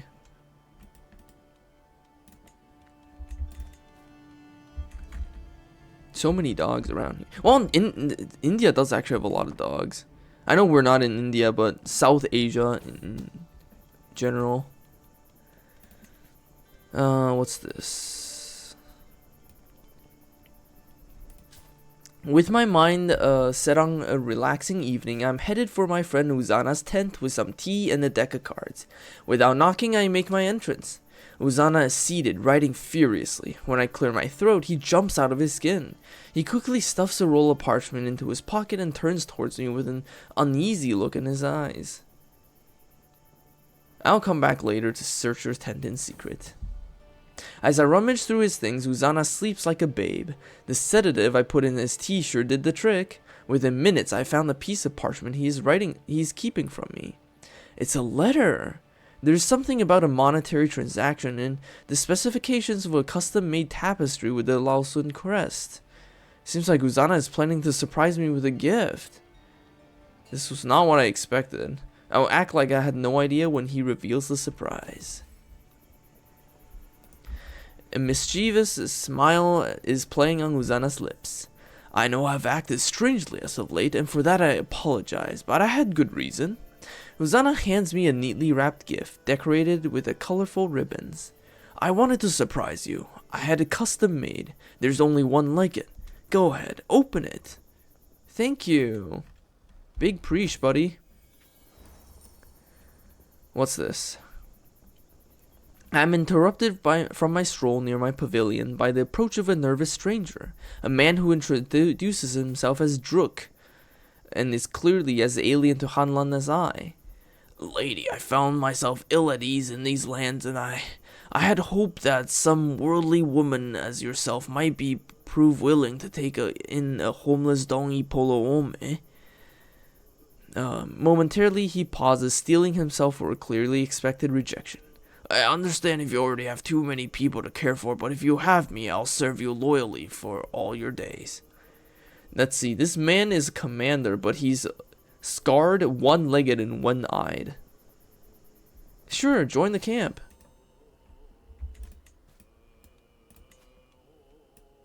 Missing a leg and an eye. What a fate. Clearly must have seen a lot of battles, huh? Oh, can I convert you? 50% chance. Okay, let's go. Let's go. I'm not gonna desecrate a tomb. I don't want to risk getting arrested. Especially now when I'm about to convert this guy. Alright, buddy. Convert. Damn it. He rejected my conversion offer. Asshole. Can I convert this guy? I have a 29% chance. Well, let's try to sway him first and go to his camp. Ah, child, stop eating everything. Alright, we are now a theologian. One foot after another, I slowly move forward on a narrow mountain trail. Suddenly, I hear a rumbling and quickly silenced scream. Shocked by the commotion, I whipped around. Instead of Atinka walking behind me, there's only an equally befuddled and tired face of Kit standing in front of us, freshly turned rocks. Where's Atinka? I demanded to know, my voice barely escaping my dry mouth. The only response is a whistling of a wind. He will be in our prayers. Goodbye. He's dead. Alright. We have arrived. After losing a guy. We gotta get to... We gotta get some food. I got some food. Okay.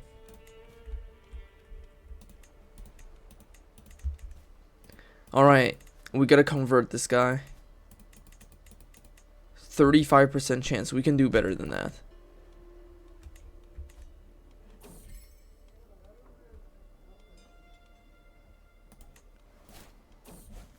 Ah. Oh, my daughter and heir has... Oh, we're sick. Why are we sick? Oh, fuck. Hold on. What are we sick with? Is there a local plague around here or something? Hold on. My daughter and heir needs to get married. She can just marry this guy, I guess. I don't know who he is, but... They need to start having kids. Okay, I'm no longer sick.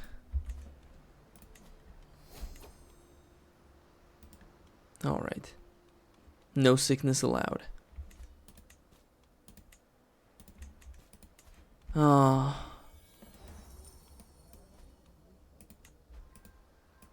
Okay, I've swayed this man a little bit. Can I convert him now? Let's try. Yes, he converted. Oh, fuck yeah. That's what I'm talking about. I am successful in converting him. This will convert his vassals too. Maybe not this guy, because this guy is zealous, but this guy for sure. Hey dude, convert. Now.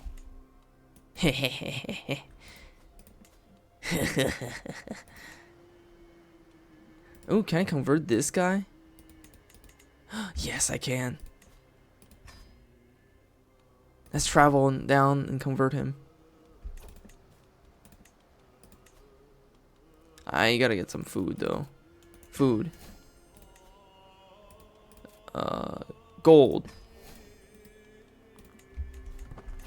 Alright. Let's convert this guy. Oh, I don't have enough piety to convert him. Damn, I didn't realize that would be a problem.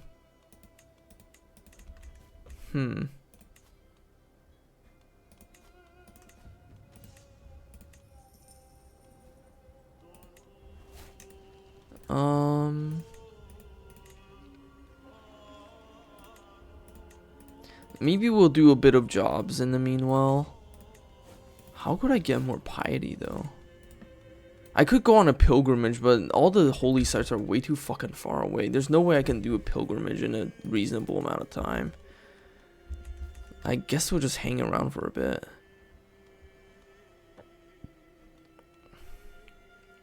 Ooh, we can help raise a building here.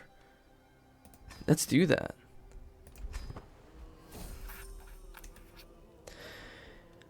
The plans for Duke Ganda's constructions are perhaps a little lacking in forethought. At least that's how it looks to my band and me. Little wonder that his draftsman ran into some issues. Still, that shouldn't be a problem for us. We know what he wants, he's trying to build. We just need to work out exactly how to do it. Alright, let's help him build a building.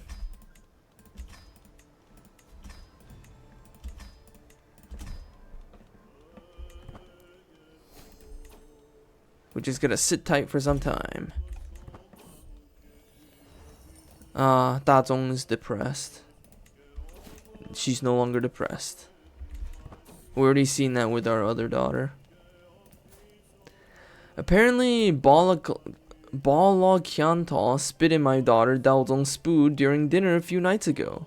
It seems like Daozong is trying to tire Bala Kyantal out by not reacting to his bullying, no matter how many times he calls her a rascal or slaps her across the cheek. Yeah, being calm is fine. That's a virtue.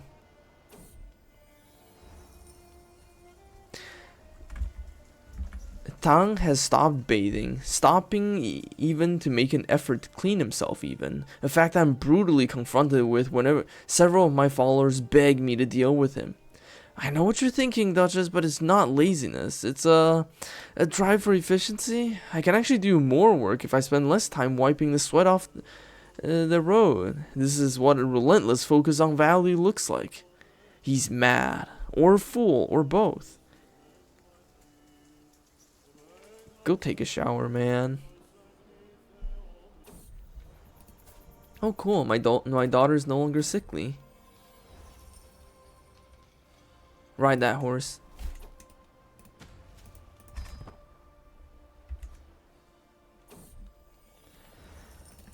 I'm glad they're making friends. I need more food. I need so much food. I've been traveling a lot, and it's really draining my food supplies because I have so many fucking elephants.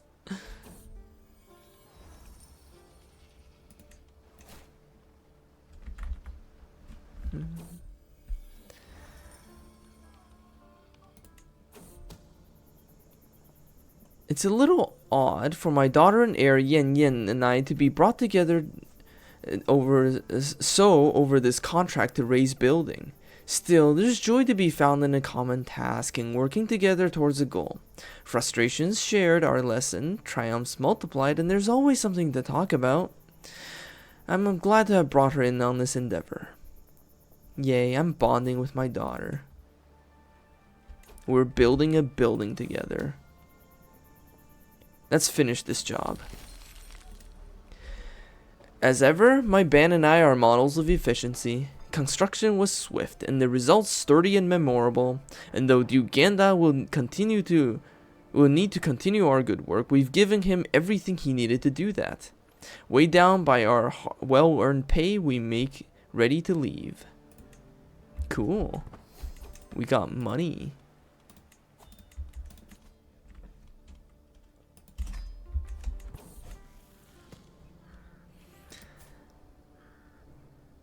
While I was in the castle town with Dao Zeng, her attention was caught by a criminal chained down in the pillory. Dao Zeng lifted her head and made a show of ignoring the criminals begging for water. Bring the poor man what he asked for, buddy. I'm surprised to find my husband skulking in my study. By the look on his face, something is clearly upsetting Zayar. Yet it takes me a while to convince him to share his concerns with me. My beloved, I must confess to you that Tang has gravely insulted me. I cannot bear the thought of being close to that coarse man any further. Well, that man is infirm and almost dead, so we don't need to get rid of him. I think you're overreacting, buddy. He's gonna die soon, so don't worry. Alright. Oh, wow. They are in a civil war. And this guy is chained up.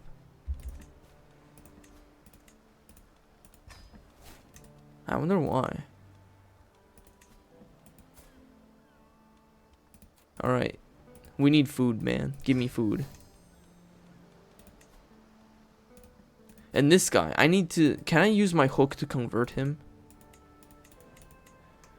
Oh, man. This guy's really zealous. He will not convert no matter what. That's unfortunate.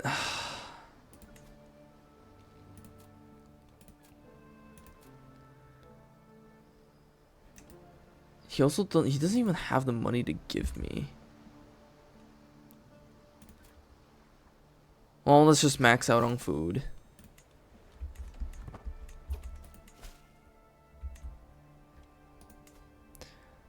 Oh, I can be an instructor of knights. Oh, never mind, I can't.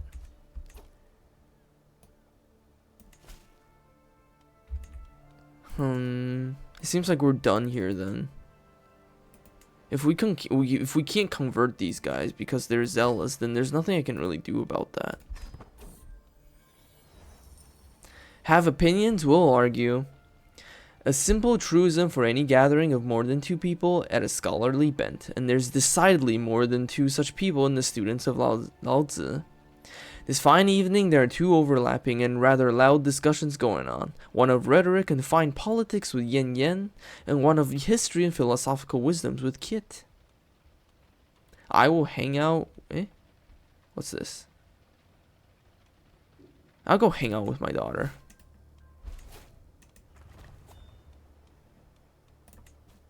Alright. I should gather provisions.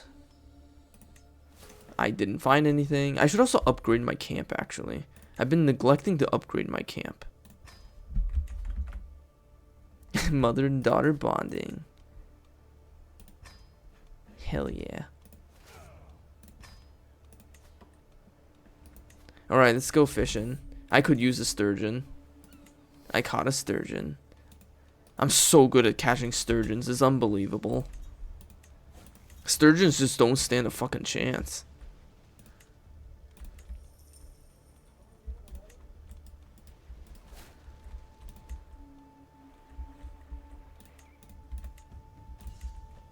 All right.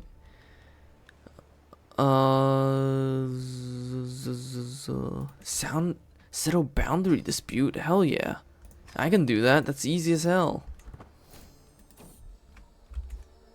Oh God, not another moldy food. Lines on a map once again. Once again, it's a fake map. What is this? My path back from the lead baggage cart takes me close to the camp's edge where the shouts and screams. Oh, okay, so this is children playing. Okay, I'll let them explore.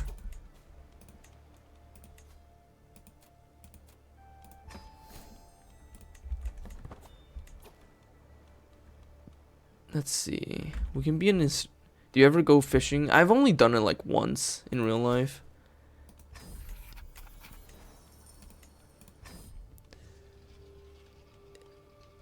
It gets boring kind of fast if you're not into just sitting around doing nothing.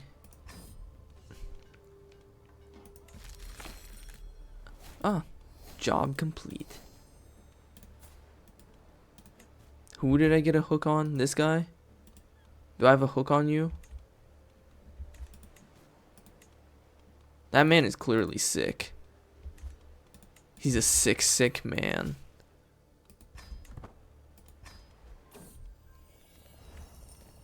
Ah, my son has also learned Burmese. That's nice.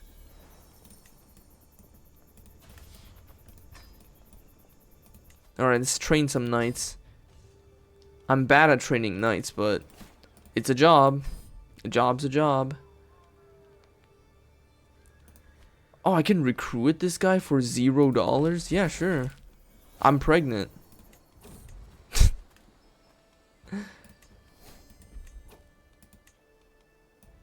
Duke Ganda. Oh, this guy? Yeah, let's take his food. And this mayor, we can take his money. And this count.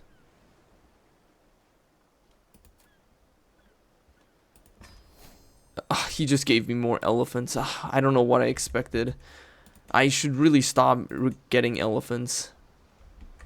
Elephants are so expensive to upkeep. At least I have a fucking killer army now. My army's really strong for how small it is, but Jesus, I have so many elephants. Oh, settle boundary dispute. I'm real good at that.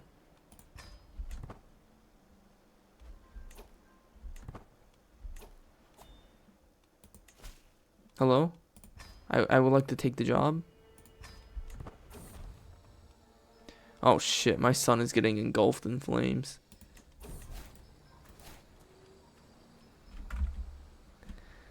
How do you end? They are pretty hard to miss. The high altitude and brisk air of Sandawe has a very refreshing quality as we traverse the local hill fort. The soldiers in the valley below appear to be practicing some rare type of training technique I haven't seen before. I move in closer, failing to restrain my curiosity. While doing so, I'm approached by a local captain, Alonpaya. Would you like to join me in, my lady? I'm not really a military commander. But sure, I'll join in. It costs only like 5 gold.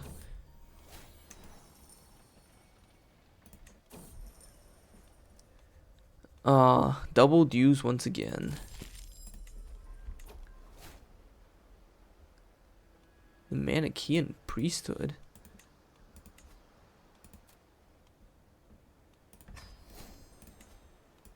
Alright. Food, gold acquired. With this gold, I should really upgrade my pavilion more. I could also upgrade my barber's tent for more money, though. So I think I'll do that.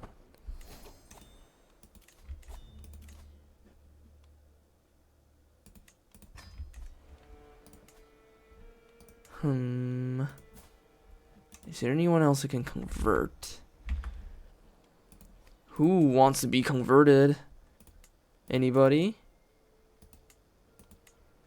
There's a lot of Taoists in the area. Why are you not? Oh, right, you refuse to accept my offer of conversion. Like the asshole that you are.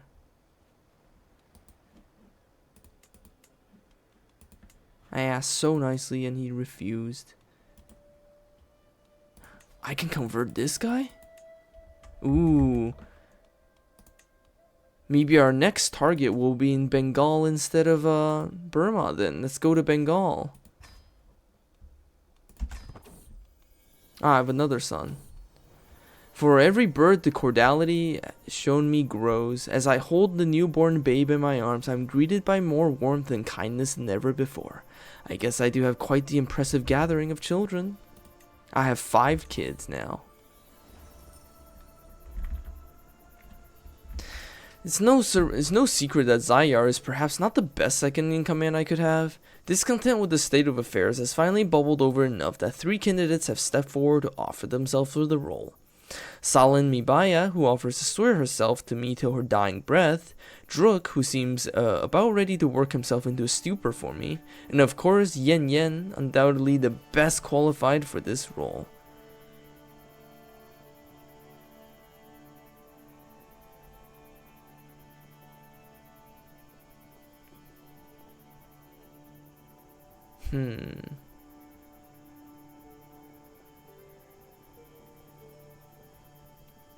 All of them suck for this role. Are you kidding me? My husband will keep his role, and because everyone sucks at this job. Alright, we're in Burma now. A very different place. We also burned through like all of our food supplies feeding our fucking elephants. So we need to restock on food.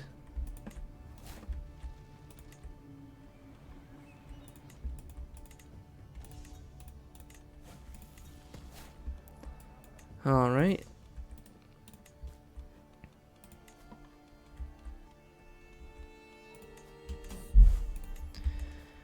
Let's go settle some boundary disputes. Easy job. Double dues once again. Easy. I caught these two hiding in the pantry. A very irate cook shouts at me, dragging my daughter Dalzeng and Himadria in tow. Himadria had stolen the whole keg of wine. Dalton tried to put it back by herself before I noticed, but no such luck for her. It seems my little ward is a troublemaker, but one that had a change of heart. You stay away from spirits from now on, you hear?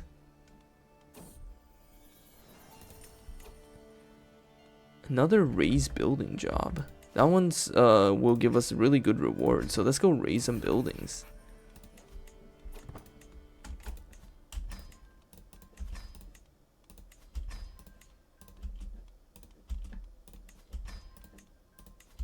Yeah, let's raise this building, guys.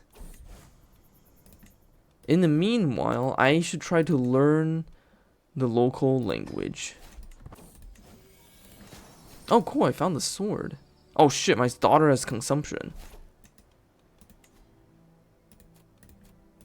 Who is this guy? Dama of... Oh. This is just a minor ruler. Let's just get some food from him. Oh, I have a fine sword now. I guess I'll be wielding a sword from now on. Zheng Yi Masters has proclaimed a monk as their head of faith. Huh. Ever since their chance encounter in Nasirabad, my dear daughter Yen Yen and Trilokya Chandra have been utterly inseparable.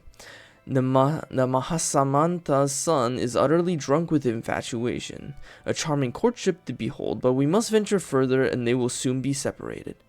Oh, mother, I feel I may never meet a man like him again. Do you think one day we may settle and spread roots of our own? I see the anguish painted on her face and cannot help but wonder if her place is truly with me any longer. Come along now, Yen Yen. We're not letting you go. Did our job just end inconclusively? No, our job is still going. A moment, my Duchess. Nilar stops me as I survey the encampment. She's breathing heavily when he addresses me, puffing her chest. Why does she keep changing? I guess she uses both she and he pronouns. Do not think your efforts go unnoticed. The men admire you, children pretend to be like you when you play, and the whole camp seems to think you're the greatest woman alive. I wish to help you in the same way as you helped us.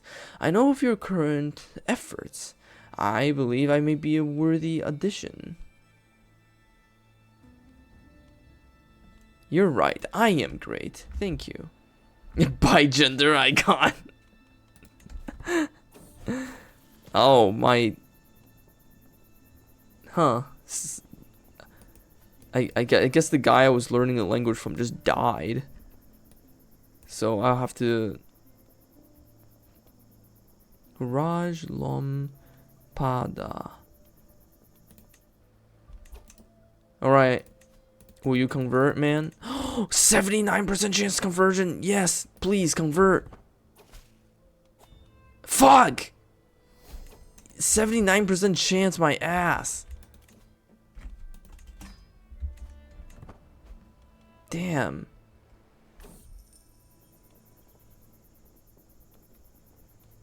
I'm not gonna bless my artifact.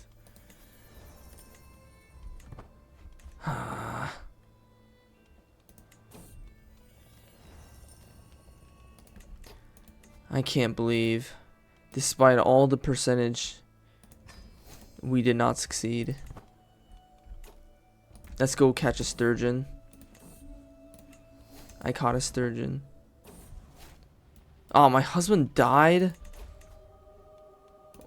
Well, then I better get married again. I'm only 41. I can still bear children.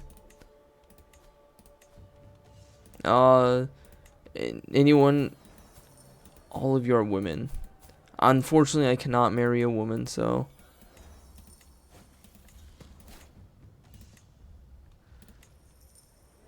Let's get some food.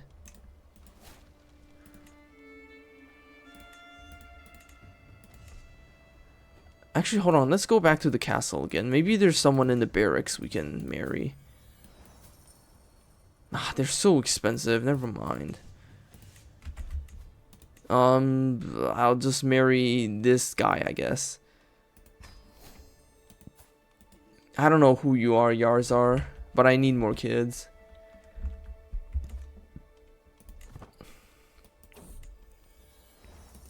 I also need to gather food, actually. Hold on, is my building complete? Almost. Ah, cool. My daughter no longer has consumption. I hurried to the town square as soon as I heard the news. Druk was caught red-handed, stealing from a market stall. Presiding from on high is none other than Raja Lampada, who glares at me with a look of that could kill. Druk, by contrast, seems much more pleased to see me from his predicament in the stockade.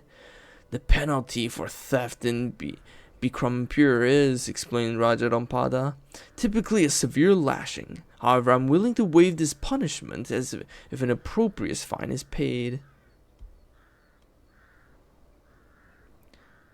We demand a trial by combat. And we won. Hehehe. There was much commotion among the children today. Dao Zong was attempting to preach among her fellow youngsters, and became the target of a small fight. Huai was furious that anyone could target someone attempting to speak on behalf of Han Chunli and chased away the other children. Let me tell you how you could have mediated this, my son. Be calm. Okay, we managed to build a building. Yippee.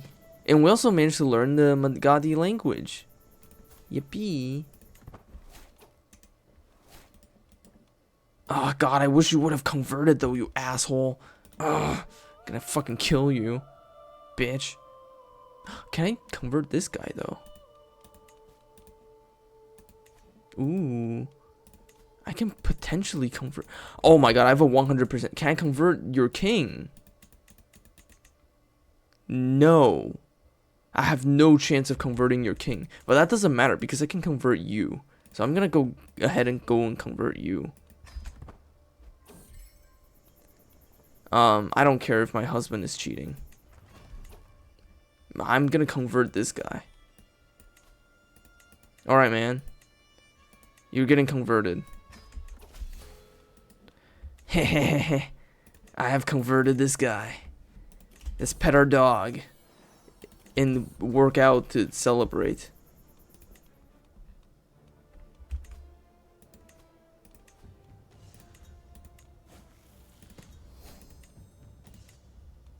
Dude, I need supplies.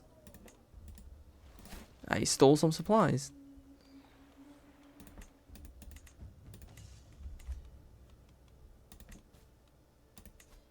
Alright.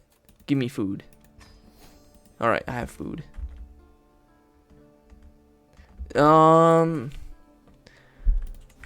Honestly, I guess respectful religion. I mean, I'm not doing any crimes, so maybe that's respectful. I ain't a criminal, so. Ooh, can I convert this guy? Oh, Maharaja Vijay Sena Bihar. Oh, you are so getting converted, buddy. I'm moving to your court. I'm gonna convert the shit out of you, man. Oh, I'm pregnant. Hell yeah.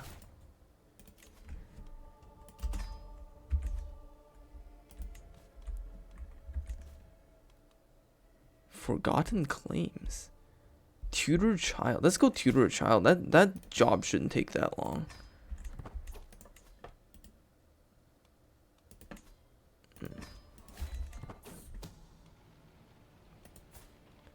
Huh. Uzana's a non-believer. I don't really care.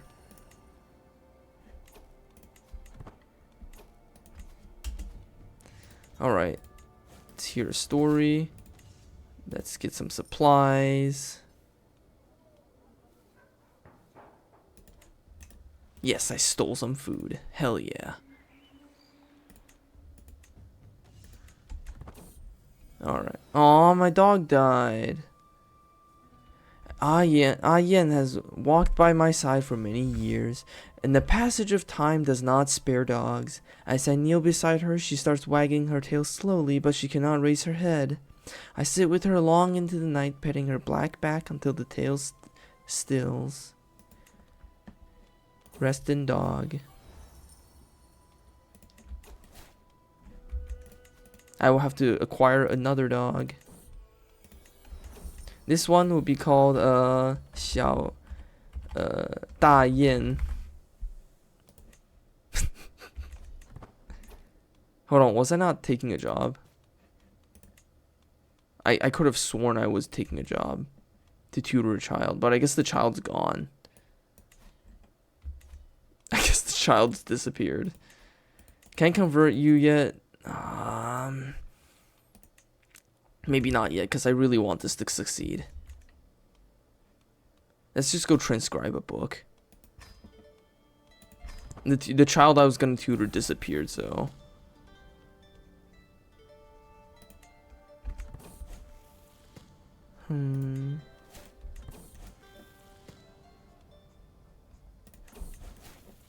Well, we got a medium job done with the book transcription. Ah, my daughter's grown up. We should get her married. Hey, marry my friend. He's 44. I know the age gap is a little extreme, but it's fine. Oh, I have another son. I have so many fucking kids. Oh, I need a second in command. My daughter can be my second in command.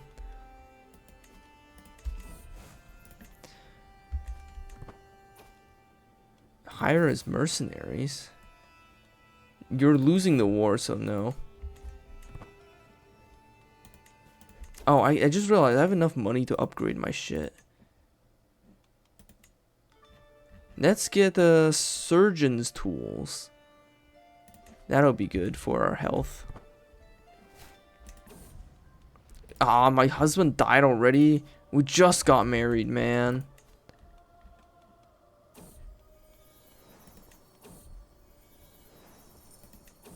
Oh god, I got stressed out. Fuck.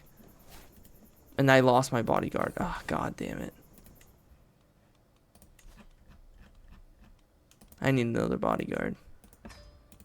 Not that anyone's trying to kill me, but. Alright, I need to go fishing. This time it's not for the sturgeons, but just to relieve stress.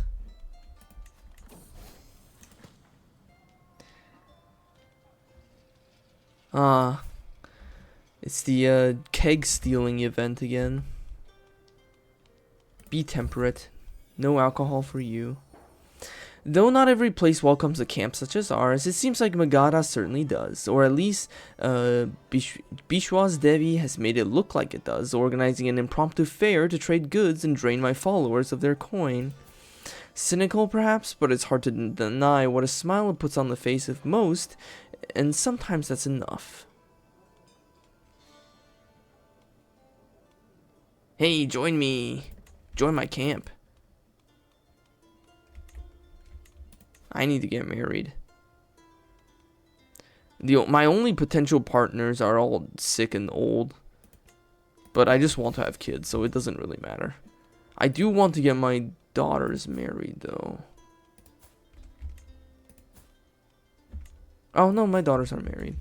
They're fine. I lost my caravan master, though, apparently.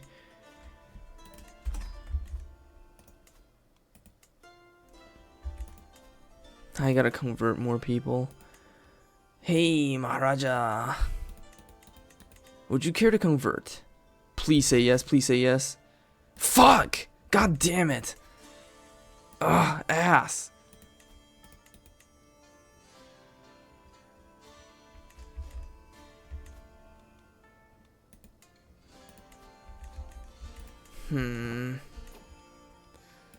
Oh, that won't do. That won't do at all. Let's travel the realm and try to convert as many people as we can. The more people we can convert, the better. I don't have enough fucking...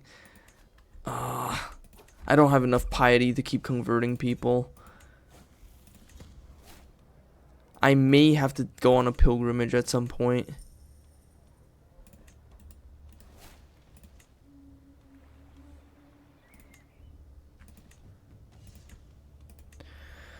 Damn. Man, converting people is hard. Oh! Hold on, there's a holy site right here? What? I didn't know that. Hold on. I didn't realize there was a holy site literally right here. Can we go on a pilgrimage, like, just 2 steps away?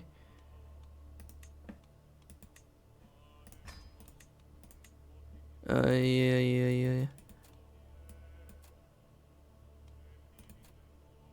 Let's go with a humble piety. Humble pilgrimage. It's very close, so. I'm finally here, body and soul, at the great temple of Gaia. As the Taoist offers me blessings, I reflect on everything that had to happen for the gods to bring me here at this moment in time. I am now a pilgrim. My dog ran away again. But I am a pilgrim.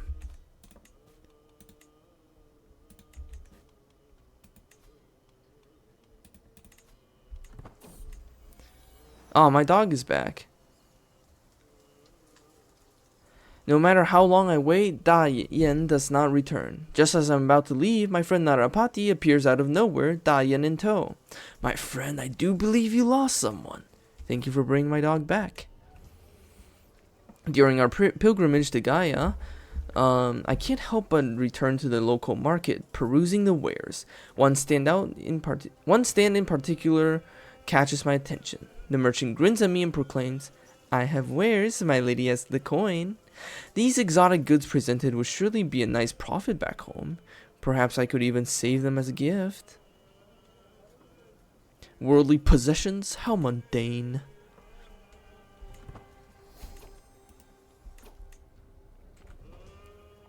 The markets of Gaia, okay. The guide of the pilgrim. Learn the safest routes, discover the marvels of Gaia. One of them yells, waving a small book in my directions. Let me take a look. And if you take this turn... Can I convert this guy now? Yeah, not yet. As I stroll through the streets, I stop in front of a small temple. The building is comparatively bland and humble, but a small crowd of pilgrims are gathered in front of it. When I move in closer, I realize they're scratching their heads trying to make sense of the plaque next to one of the guardian statues written in a foreign language. This could be an opportunity to do my fellow pilgrims service. I will translate it all for you. As our time at this sacred temple draws to an end, I feel reassured that while I may not have been the most pious pilgrim out there, I have proven my dedication to the way in more ways than one. This being my first pilgrimage, and while no pilgrimage is exactly alike, I feel confident that I am more familiar with what to expect from this type of spiritual journey from now on. Wow, I didn't realize there was a holy site so close by that I could pilgrimage at.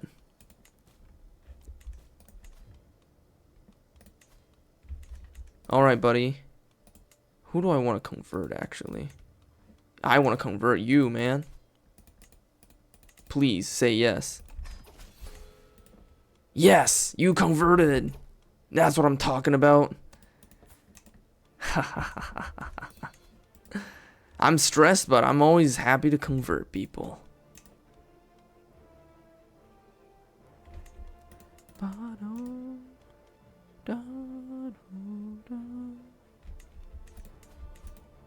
wonder who else I can convert. Not this guy, that's for sure. Maybe this guy.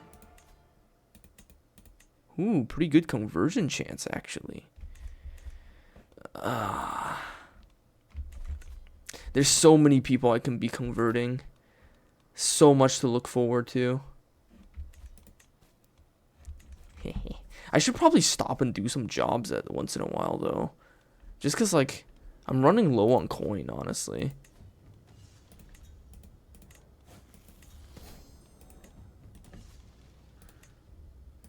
I also need to get food, too. I just realized how little food we have left.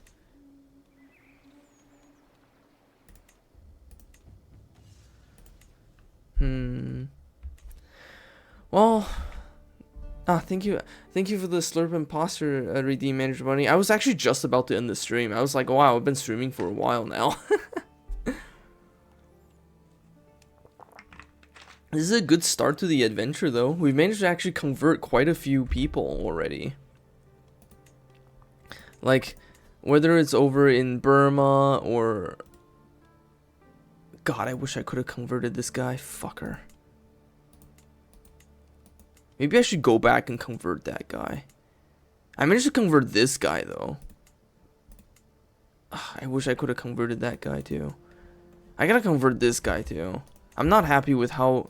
I've managed to convert quite a few people's vassals, but I haven't actually converted a lot of top-level rulers yet. Like this guy. Or this guy. Or that guy. Or this guy. So I'll have to retrace my steps and just really get some conversions going. But that'll have to be for next time. This is the start of our new adventure, and we are making some progress, which I'm pretty excited about. So, I guess I'll be ending the stream here now. So, good night everyone. Thank you all for watching. Bye bye.